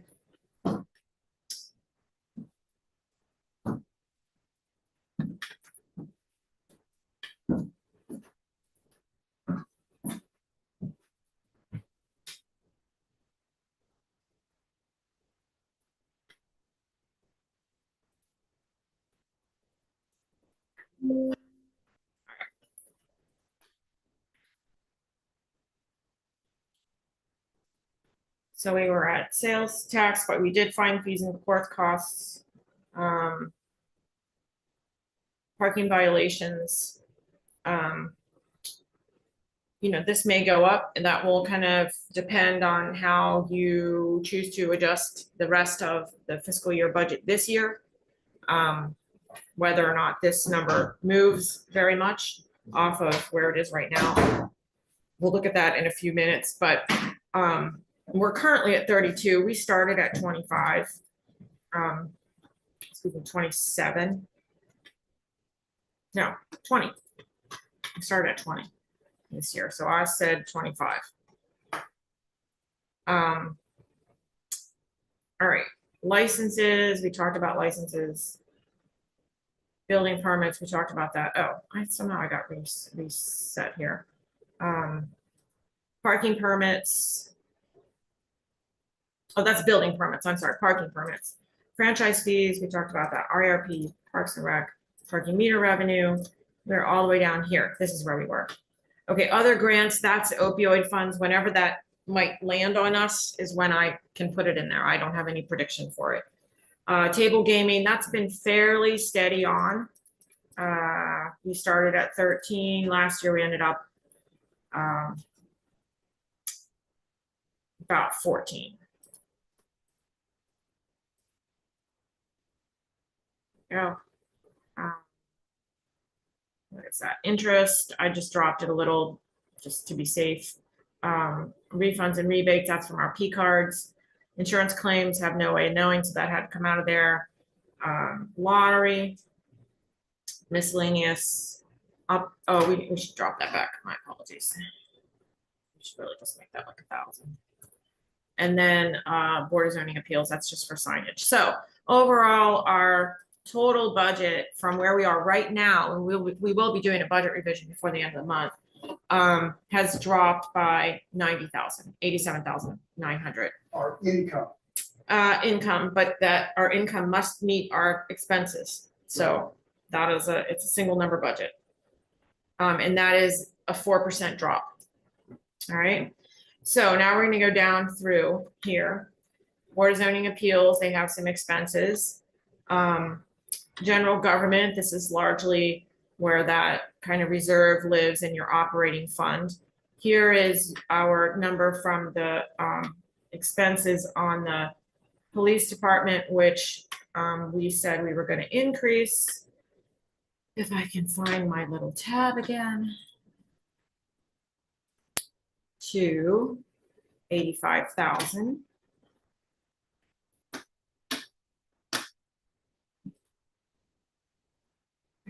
I can't move that. All right, and then streets and transportation capital expenses. Okay, so this previously held the Washington Street stormwater, the 80,000 for that, right? 9,000 for town signage and 10,000 for stair repair down in the lower town. That staircase that belongs to us that goes down next to what used to be the barbecue place. So we were talking about, oh man, this box is really annoying me. We were talking about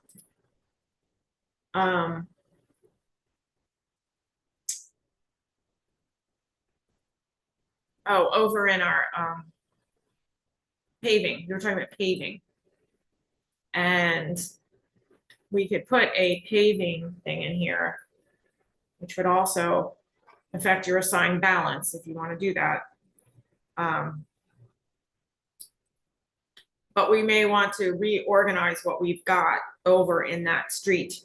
Like you might, Mayor talked about the steps. We've already done some work on the steps. The steps need some work, but not $10,000 worth of work. We can cut that right back. Right, you've got $9,000 held there for signs, you approved 4,900 or something. So we could adjust that number, and that would help us then only have about a $20,000 swing for that number. So the High Street, that match was 80,000. And the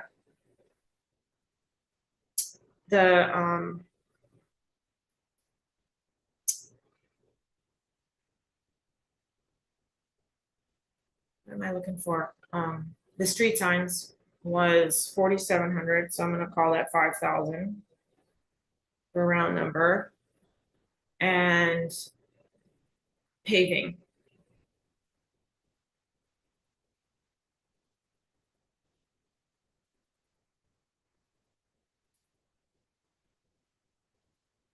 Here it is, paving, 33,000, I'll call that 34,000. All right, so that's 119,000. And we have 170 in there. So I'm just going to rework this.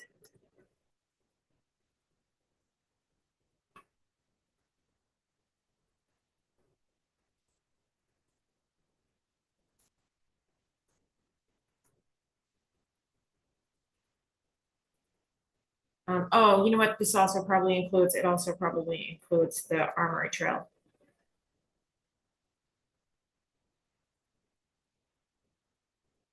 Which is 50. We're probably gonna have to kidnap the president of CSX to get the Armory. Okay, Trail. so adding that in, that brings us right to 170. All right, so that's High Street, okay, and then get up here to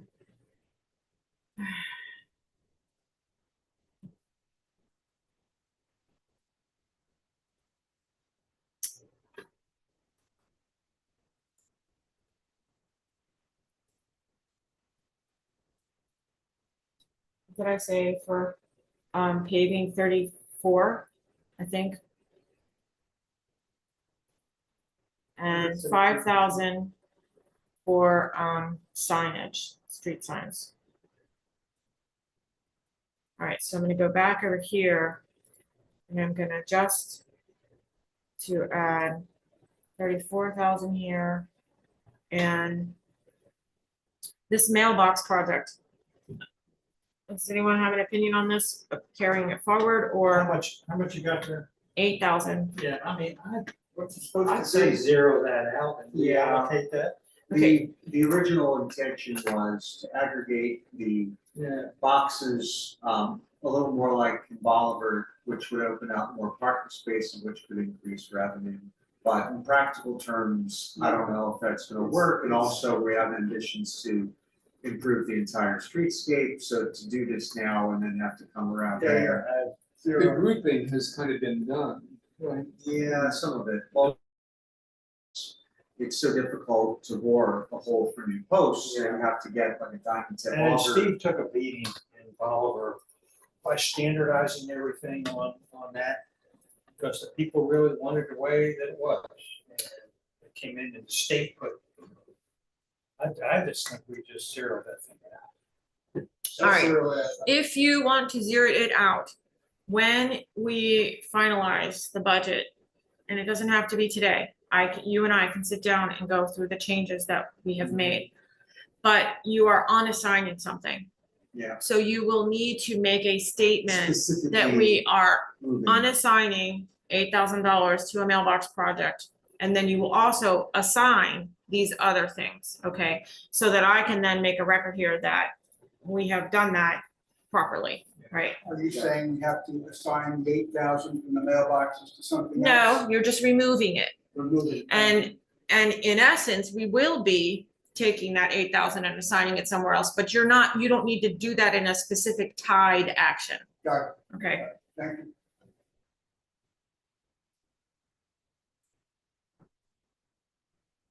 All right, so Storm, we will take care of that for the final go around.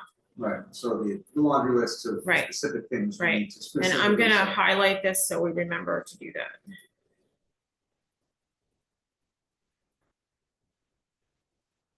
All right. So that takes us up to 170, which is what we already had in there. And how many months of operating expenses? So we've made a few changes here, but if you want me to jump to that now, Oh, no, if it's let's still just keep on going. Yeah, Yeah. it's still marking that. Okay, so those are your capital things, okay? Payroll, I just also want to point out to you now, we started out with, oh, there was a math mistake here, I remember that. So we started out with 8,700 for payroll here on our parking. We're in the parking area now. As you can see, as of February, we are almost to the top of that. We've asked for that to be properly scheduled. That's a seasonal position that has been given a strategy to assign hours during different months so that it works out in the end, but that wasn't precisely followed. So we will, if this council so chooses, in a next budget revision, we will probably come forward with a proposal to increase that in fiscal 25. This number is based on increasing this by a COLA amount that I believe I put in as 3.5%. And so it is not a strategy increase, okay? It's just an incremental COLA increase and also a pay scale increase. He would be due a pay scale increase. So keep that in your mind. Parking expenses, this has to do with the books and some signage there sometimes too, some miscellaneous expenses. I don't really play around with this too much. I kind of just keep it constant unless I know of a big project that is going on. We may put some of those, now that I know what you want to do on, well, all the stuff that we're doing in parks is in 906 anyway, so it's not coming out of here, right? That's all included down in this number right here. So I'm gonna leave that alone. That more has to do with kind of like operating. So Visitors Bureau, we already talked about all that. Historic landmarks, we're dropping this out because this is the Weaver Gillison project. Library, there's your $500 bump, right? So economic development, here's your $4,000 drop. We were at 15. We said we were going to be 11. Okay, I really don't want anything there. All right, your mayor office staying the same, council office staying the same, the recorder office staying the same. This is the treasurer office. All right, so I'm going to make a broad statement, which can be discussed further in executive session if you need it to be. Your big hits here and all your personnel are going to be people who are on health insurance. Health insurance is going up 16% on the premium. And for the employee, the deductible is going up 40%, 40. Our police department, part of their package is that they can carry a family package and the town covers the full family package. All other employees only get the employee only. And if they have a need to carry family, they have to carry the difference out of pocket. Part-timers in the police get the No, package too? no. You have to be a full timer. Yeah. And it's PEIA, right? Yeah. So the wage increase here is your incremental COLA. This is going to be your payroll tax based on that. This is going to be your pension based on that. And then this is your bump for your health insurance. And this is the OPEB is the amount that we pay into the retirement health insurance. So the public employees have that option to pick that up when they leave, and that's what pays for that. All right, so that's largely the same here. You'll see the same jump, okay? In your clerk, litigation kind of holds at that number. That's a bit of a placeholder. Region 9, I just goosed that up there to make sure I don't undercut it. Planning, we should have finished the comprehensive plan, so that pulls out this year. No elections next year. We're now in City Hall. This is accrued leave, payroll processing, audit costs. This number is gonna drop to about 10,000 because we're on a standard audit this year and not a single audit, but it will go back up to a single audit from here, probably in the next several years. So I'm putting that at 15. Which is a good problem to have, because it means. Means we're getting federal funds. money, yeah. Okay, this is just for the, any repairs to, well, actually, this can probably drop out. Yeah, but this is for City Hall. This is the parking vehicle. So that can drop out. We don't have a parking vehicle. Forgot about that. All right, bank fees, that's just if somebody would bounce a check. Building rents and equipment. This is, okay. This is gonna be a budget revision next time because this was to rent all that equipment down in the post office when we had the problem with the AC unit. But otherwise, this is a very nominal number. I can't even remember what it's for right now. It might, it's not the,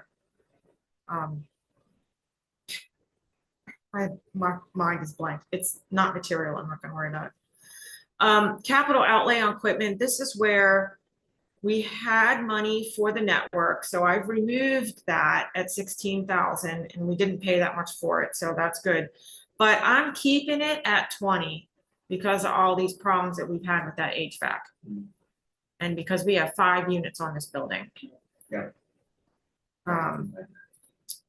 Then contracted services, I'm gonna take a closer look at this between now and the final review. I may be able to shave that down. I just didn't have the time to examine it. That includes our IT and this also includes money for the website upgrade, which I think we've paid for, but I need to check that. So I just need to examine that further. We might get a downswing on that. Data processing, that's just to pay for web hosting,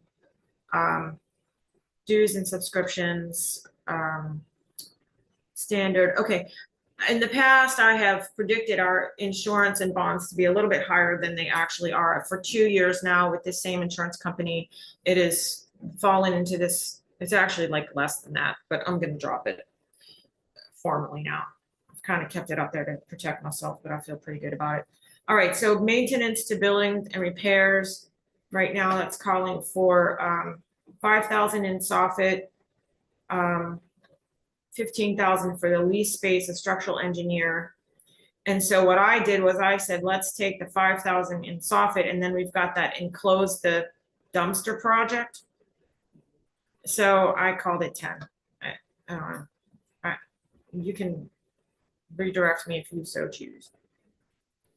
And then this repair was most, this is a lot of miscellaneous, but this was also repair, not replacement of the HVAC systems. So again, I'm just nervous to drop that. This will be your pension on this number right here, which is increasing mostly for COLA. Postage is kind of a constant. Payroll taxes pulled off of this number. Professional services, that's Cox Holiday. We've been holding pretty well with that number, steady on. Telephone, that's all of our internet and phone services. And that gets divided between the police, the general fund here, and the water department. Miscellaneous stuff for training, utilities, advertising, and then this is office supplies. That may need to go up a little bit. Okay, so we've actually got a $26,000 drop here. That's probably because of the website. One question, I don't remember where and when, but somewhat recently we discussed having contracting for like grass cutting services and that kind of thing. Is that in your? Well, it was talked about, but we didn't put a number in on the budget. So I didn't do anything with it. And what it had been proposed to come out of 906 because it would have been to take care of parks. Okay. We had a hard So- time getting the vendor just to give us a ballpark. So I'm gonna say no. Okay. Contingencies right now, that's, you know, holding over from last year, we're allowed to make that up to 10% of our budget, but no more. It's obviously less in this case. All right, so now we're into the police department. So just to give you an idea of your question earlier, George, right now, we're sitting at 595. I've got this at 610. This is largely due to payroll changes in the current scheduling situation that we have, with the addition to your incremental COLA and pension and payroll taxes being affected, as well as your healthcare. 12,000 smackers right there. 595 is as of when to when, That's for fiscal 25.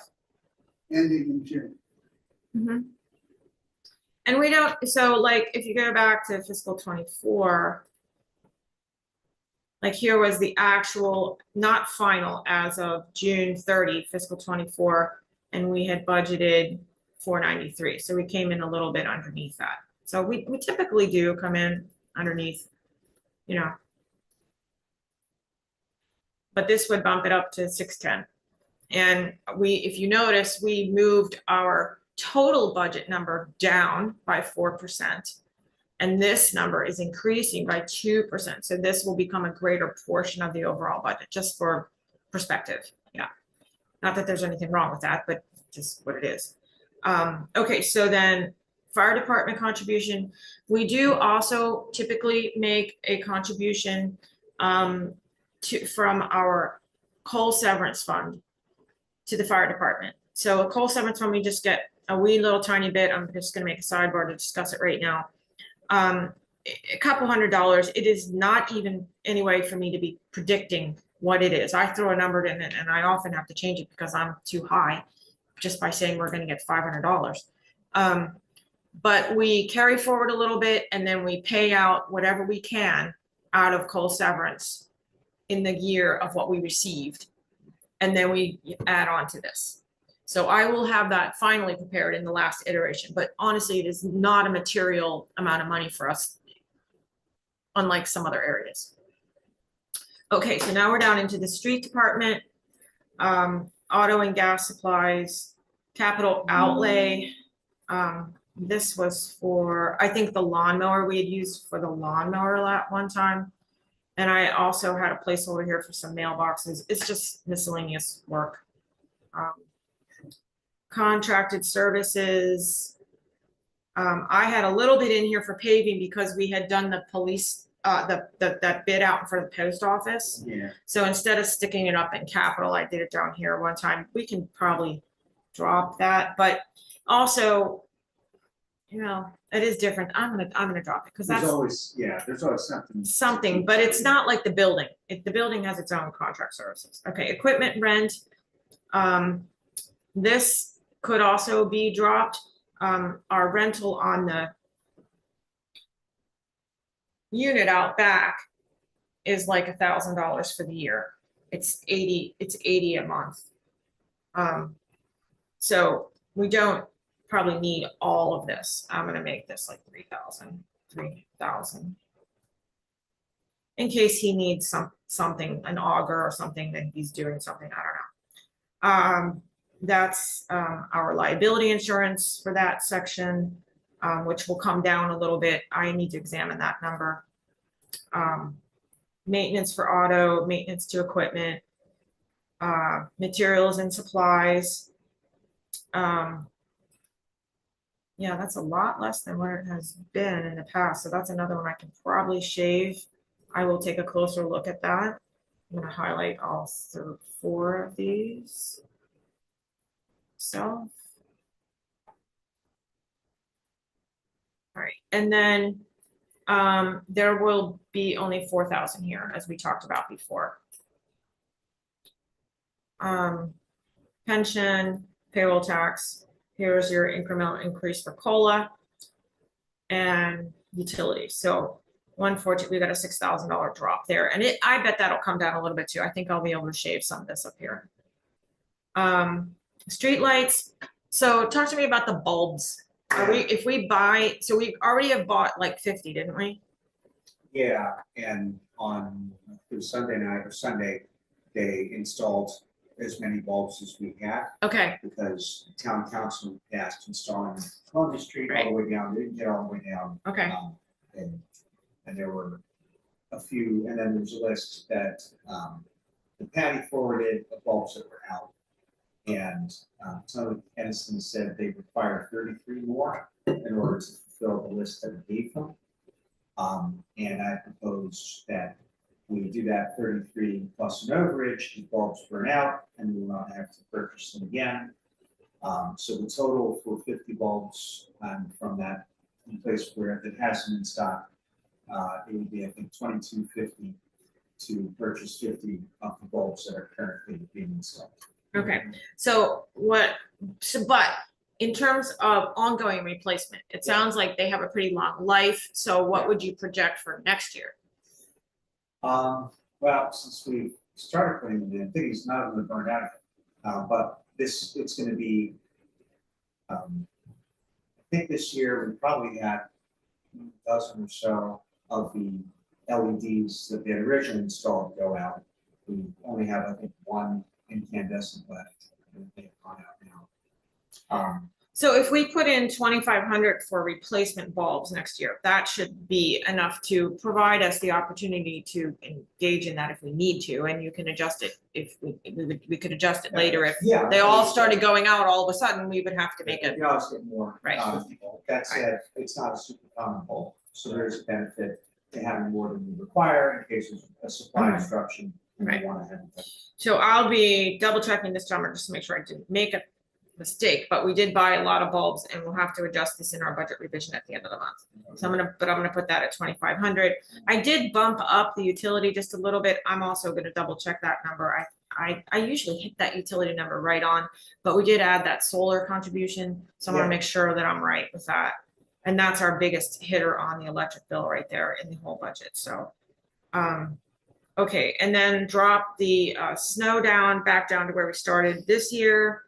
And public transit, there's your 4,500. This is your opioid money.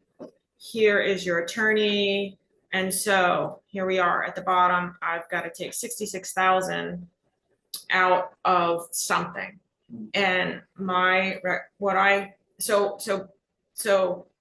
assuming that I had all these little variables, I said, I'm going to go in and double check. I'm going to go in and double check. Let's say I did that. And I have, and let's say you're happy with where we are with the personnel, okay? Because that's the next thing we're gonna look at. What I do with that number is I've got to take it from somewhere. Where do I take it from? Here are my choices. Anywhere in the budget, I can reduce items in the budget. You can tell me to reduce items in the budget. I can take it out of contingencies, which is right here. And I can take it out of this general government number, which is the overall cash that we have sitting to kind of operate, right? And so what that does is then as we assign things and I take money out of there, then that kind of eats into how much we have in our backflow, okay? Or our reserve to operate. So keeping that in mind, I'm just going to show you what that looks like right now, based on what Charlie and I did, rough numbers. Hang on, I got to get to the right place.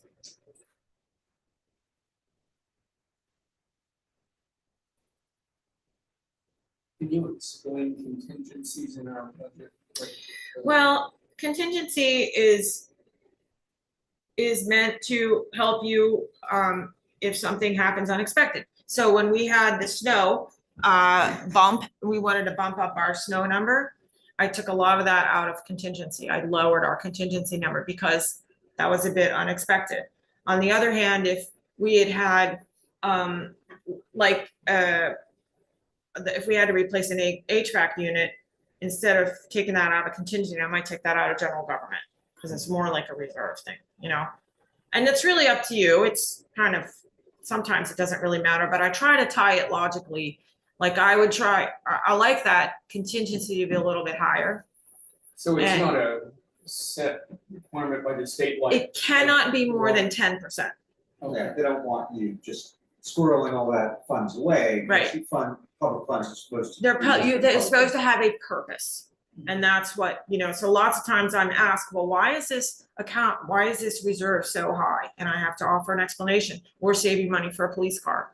We're, right?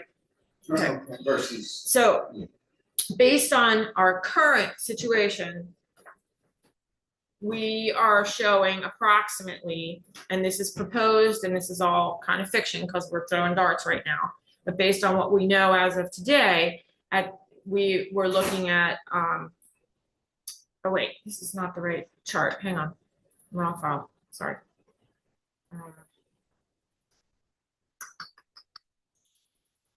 Where did I put that?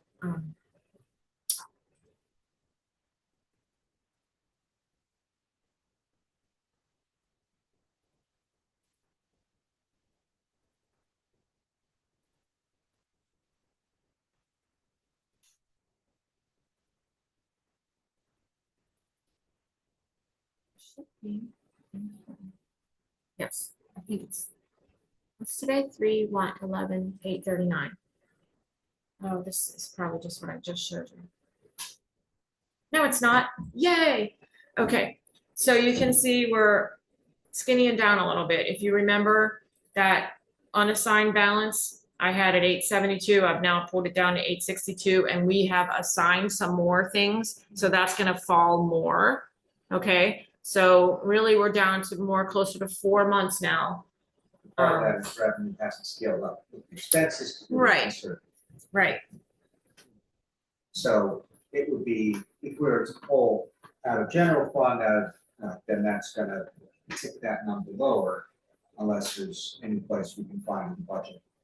Specifically. To take it from, yeah. It seems like. And also remember that, now we didn't do it across the board on the income numbers, but we did shoot our income numbers to the low side, Yeah. right? And we also remove some income that we would normally have, so on some level, this doesn't look like an attractive offering. On the other level, you could also sort of say that it's a conservative offering, right? But we still gotta get to zero on. Yeah, we still gotta get to zero. How So- many thousand we shot? What does this make it up? Oh, no, we have to, this is where it is with we're underwater right now, right, by like 60,000? We're 66. Well, we were 66,000 underwater, yeah. So I have to go back and pull out, I'll probably take like 50,000 of it out of the general government and probably take like 10,000 out of contingency after I first go and noodle through anything else, find any other mistakes I didn't make, Okay, you know, so we're see not if there's- doing that this afternoon. no, see if there's anywhere else that I can shave down, Okay. okay? And then what I'll do is take it when we have our budget and finance meeting. I think if we're meeting on the 24th, did you check that? Oh, let me tell you right now.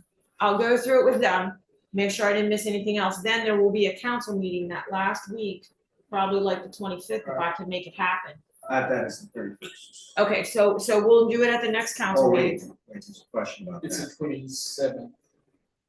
I think we had some scheduling conflicts. Yeah, well, no, I have a question mark on the calendar, which means we didn't fix it. All right, so what I, 24th and 27th, okay. So yeah, I think the 27th was the last.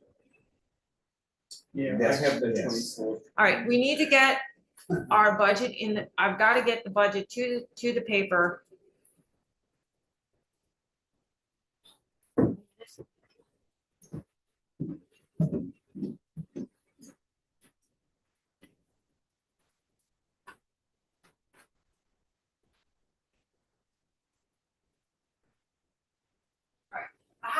So we need to meet by the 27th. So this council will meet on, I would like it to be earlier in the week, the 25th or the 26th. So that we'll go back through and I'll go back to Charlie, we'll rework this number and give you the more updated information. I just want to make, when we bring it back to the council again, are we going to go through it No, ad nauseam? no, I will tell I can you. just see that some council members just Well, I will, Greg, all opposed going through it. well, I will, I mean, this is, I mean, a commitment to you and the rest of the people here who work so hard on this. I don't see, rolling hand grenades across the floor Well, as. this is a further- publicly posted meeting. They can listen to the recording. Absolutely. And there's, and what I'll do is I will highlight things that I did from Material different changes. material changes from today. Sure. I will give you a summary of what that number looks like in months of reserves. I will just say what the There you go. number is right now, and that it is a projection. I will also make it's 4.27 now. It's gonna probably go down. Right. I will talk about what the COLA increases that you approved. I will talk about the material things, the things that have to do with the healthcare, Sure, that sure. kind of, the things that have the big impact on it. I'll talk about what you put into assigned balance. You will have to designate that in your motions. So we'll talk about all the chunky stuff that makes this, And also, a number of those things in the sign are things we do not imagine are going to be spent in this Yeah, fiscal year. right. Like the police car and right, things that we're setting aside as layaways, right. so. Well, they could be. I mean, honestly, you're up to 60,000 on the police car. You could But get, you some could. of them, If you start to feel comfortable in the, I just want to talk about that though for a minute. If you start to feel comfortable in this year as it unrolls and you think, you know, your position about the economic trend changes, let's say, to a positive thing in later in the year, the fall would be the time to say, let's pull the trigger on that car, because you're not gonna get it for a year. yeah, like our revenues are still tracking with last fiscal year, halfway Right, through, right, right. we're good. Now, you say you gotta pull $66,000 out. You say you're gonna say put 10,000 out of contingency and 50,000 out of general government. So right here, When you say you're yanking 50,000 out of general government, do you mean you're gonna cancel something that we've decided to spend? No. No. No. General government's non-specific. You're talking about a non-specific number. so it's general government is, first of all, everything that's in this budget, okay, Right. but also it's this line right here. I know. That isn't assigned to anything specific. Right. So it's not assigned to my wages, it's not assigned to the street department, it's not assigned to the election. It's reserve money, kind of, Well, Right. everything, all the dollars have to live somewhere. Right. So just to Yeah, catch yeah, all that's of right. it for anyone Right. that's not Right. specifically. So it's a reserve number. it is. It could also be, technically, it could be a capital project number. I mean, we could put our, as part of that There number, ain't we any of could the put, things that we've seen so far. right, we- Nothing specific. no, well, the one thing that Oh. we could be calling a reserve in there is the reserve for downstairs. So we can be saying 32,000 of that is the reserve for downstairs. I'm saying, Right. the $610,000 for the police department is in addition to this number. Yes, Okay, yes. okay. So- $50,000 that you set aside for a police car Mhm. is in addition to that number. Yes, because it lives right here in the 85,000. Yeah, that's, Yeah. I'm just verifying. So Okay. what clinking that down affects is that roll-up number of the number of months that we can. Yeah. That we have cash, working capital cash to just operate. I gotta say, whatever you gotta clink down on that number, don't take it for 4 months. Well, yeah, well, and You know- if, so here's the thing, if you want to make that as a bar, then what would have to happen if I run into a problem where it would be coming down less than that, then I need to know what you want me to cut elsewhere. And that's what we can do in budget revision. If things Okay. turn, then we can be like, well, we need to maybe take some of these things out where we've designated Yeah. them. Because I take a look at the historically, our reserves, and the numbers look like they went from 5.5 months, 5.69. They're coming, it's trending down. And we're Mhm. going, woo, and I think too much of a plummet is responsible. It would be. Yeah. So what would be helpful to me, after we take a minute and go to executive session and just see if what we want to do with the COLA and the staffing, is if there are things that you would say, look, if you all have the consensus, no, I don't want that number to go below 4 months, then what are your choices to knock off?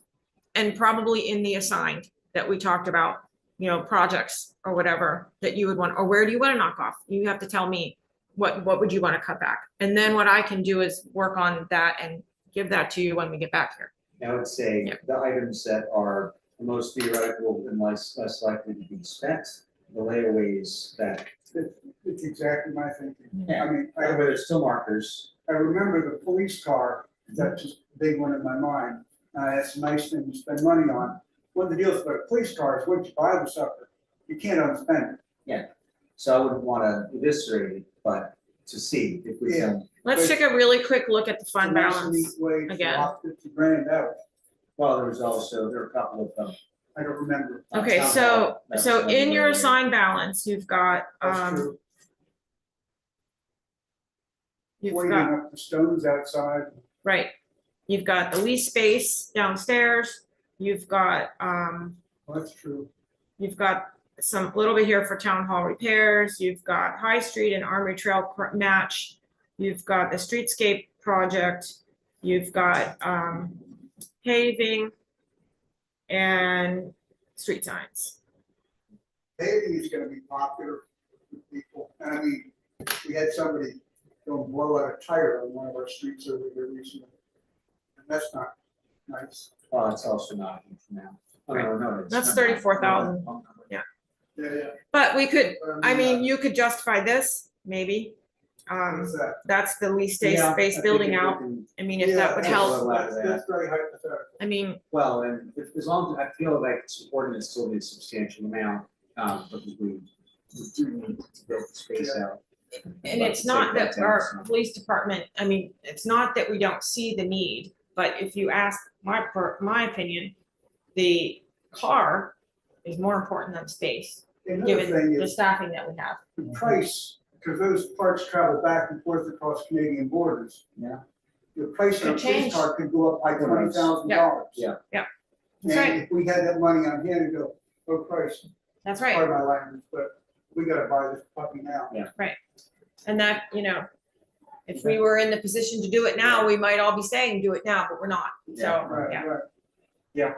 Okay, so that gives me some guidelines. All right, so let's, Thank you. Storm, if we can, if you have the desire to go to executive session, we can make this switch for the, All right, let's do it. Yeah. all right, so All need a motion? Hmm? You need to make a Oh, motion. yeah, Storm? Move to go to executive session under West Virginia Code 698-4, exceptions for matters having to do with employment. Second on the motion, second, Chris, discussion on the motion. Hearing none, all those in favor of the motion? Opposed, none. Motion carries 4-0. Okay.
Okay, you are ready to go. All right, we are back in regular session at 5:34.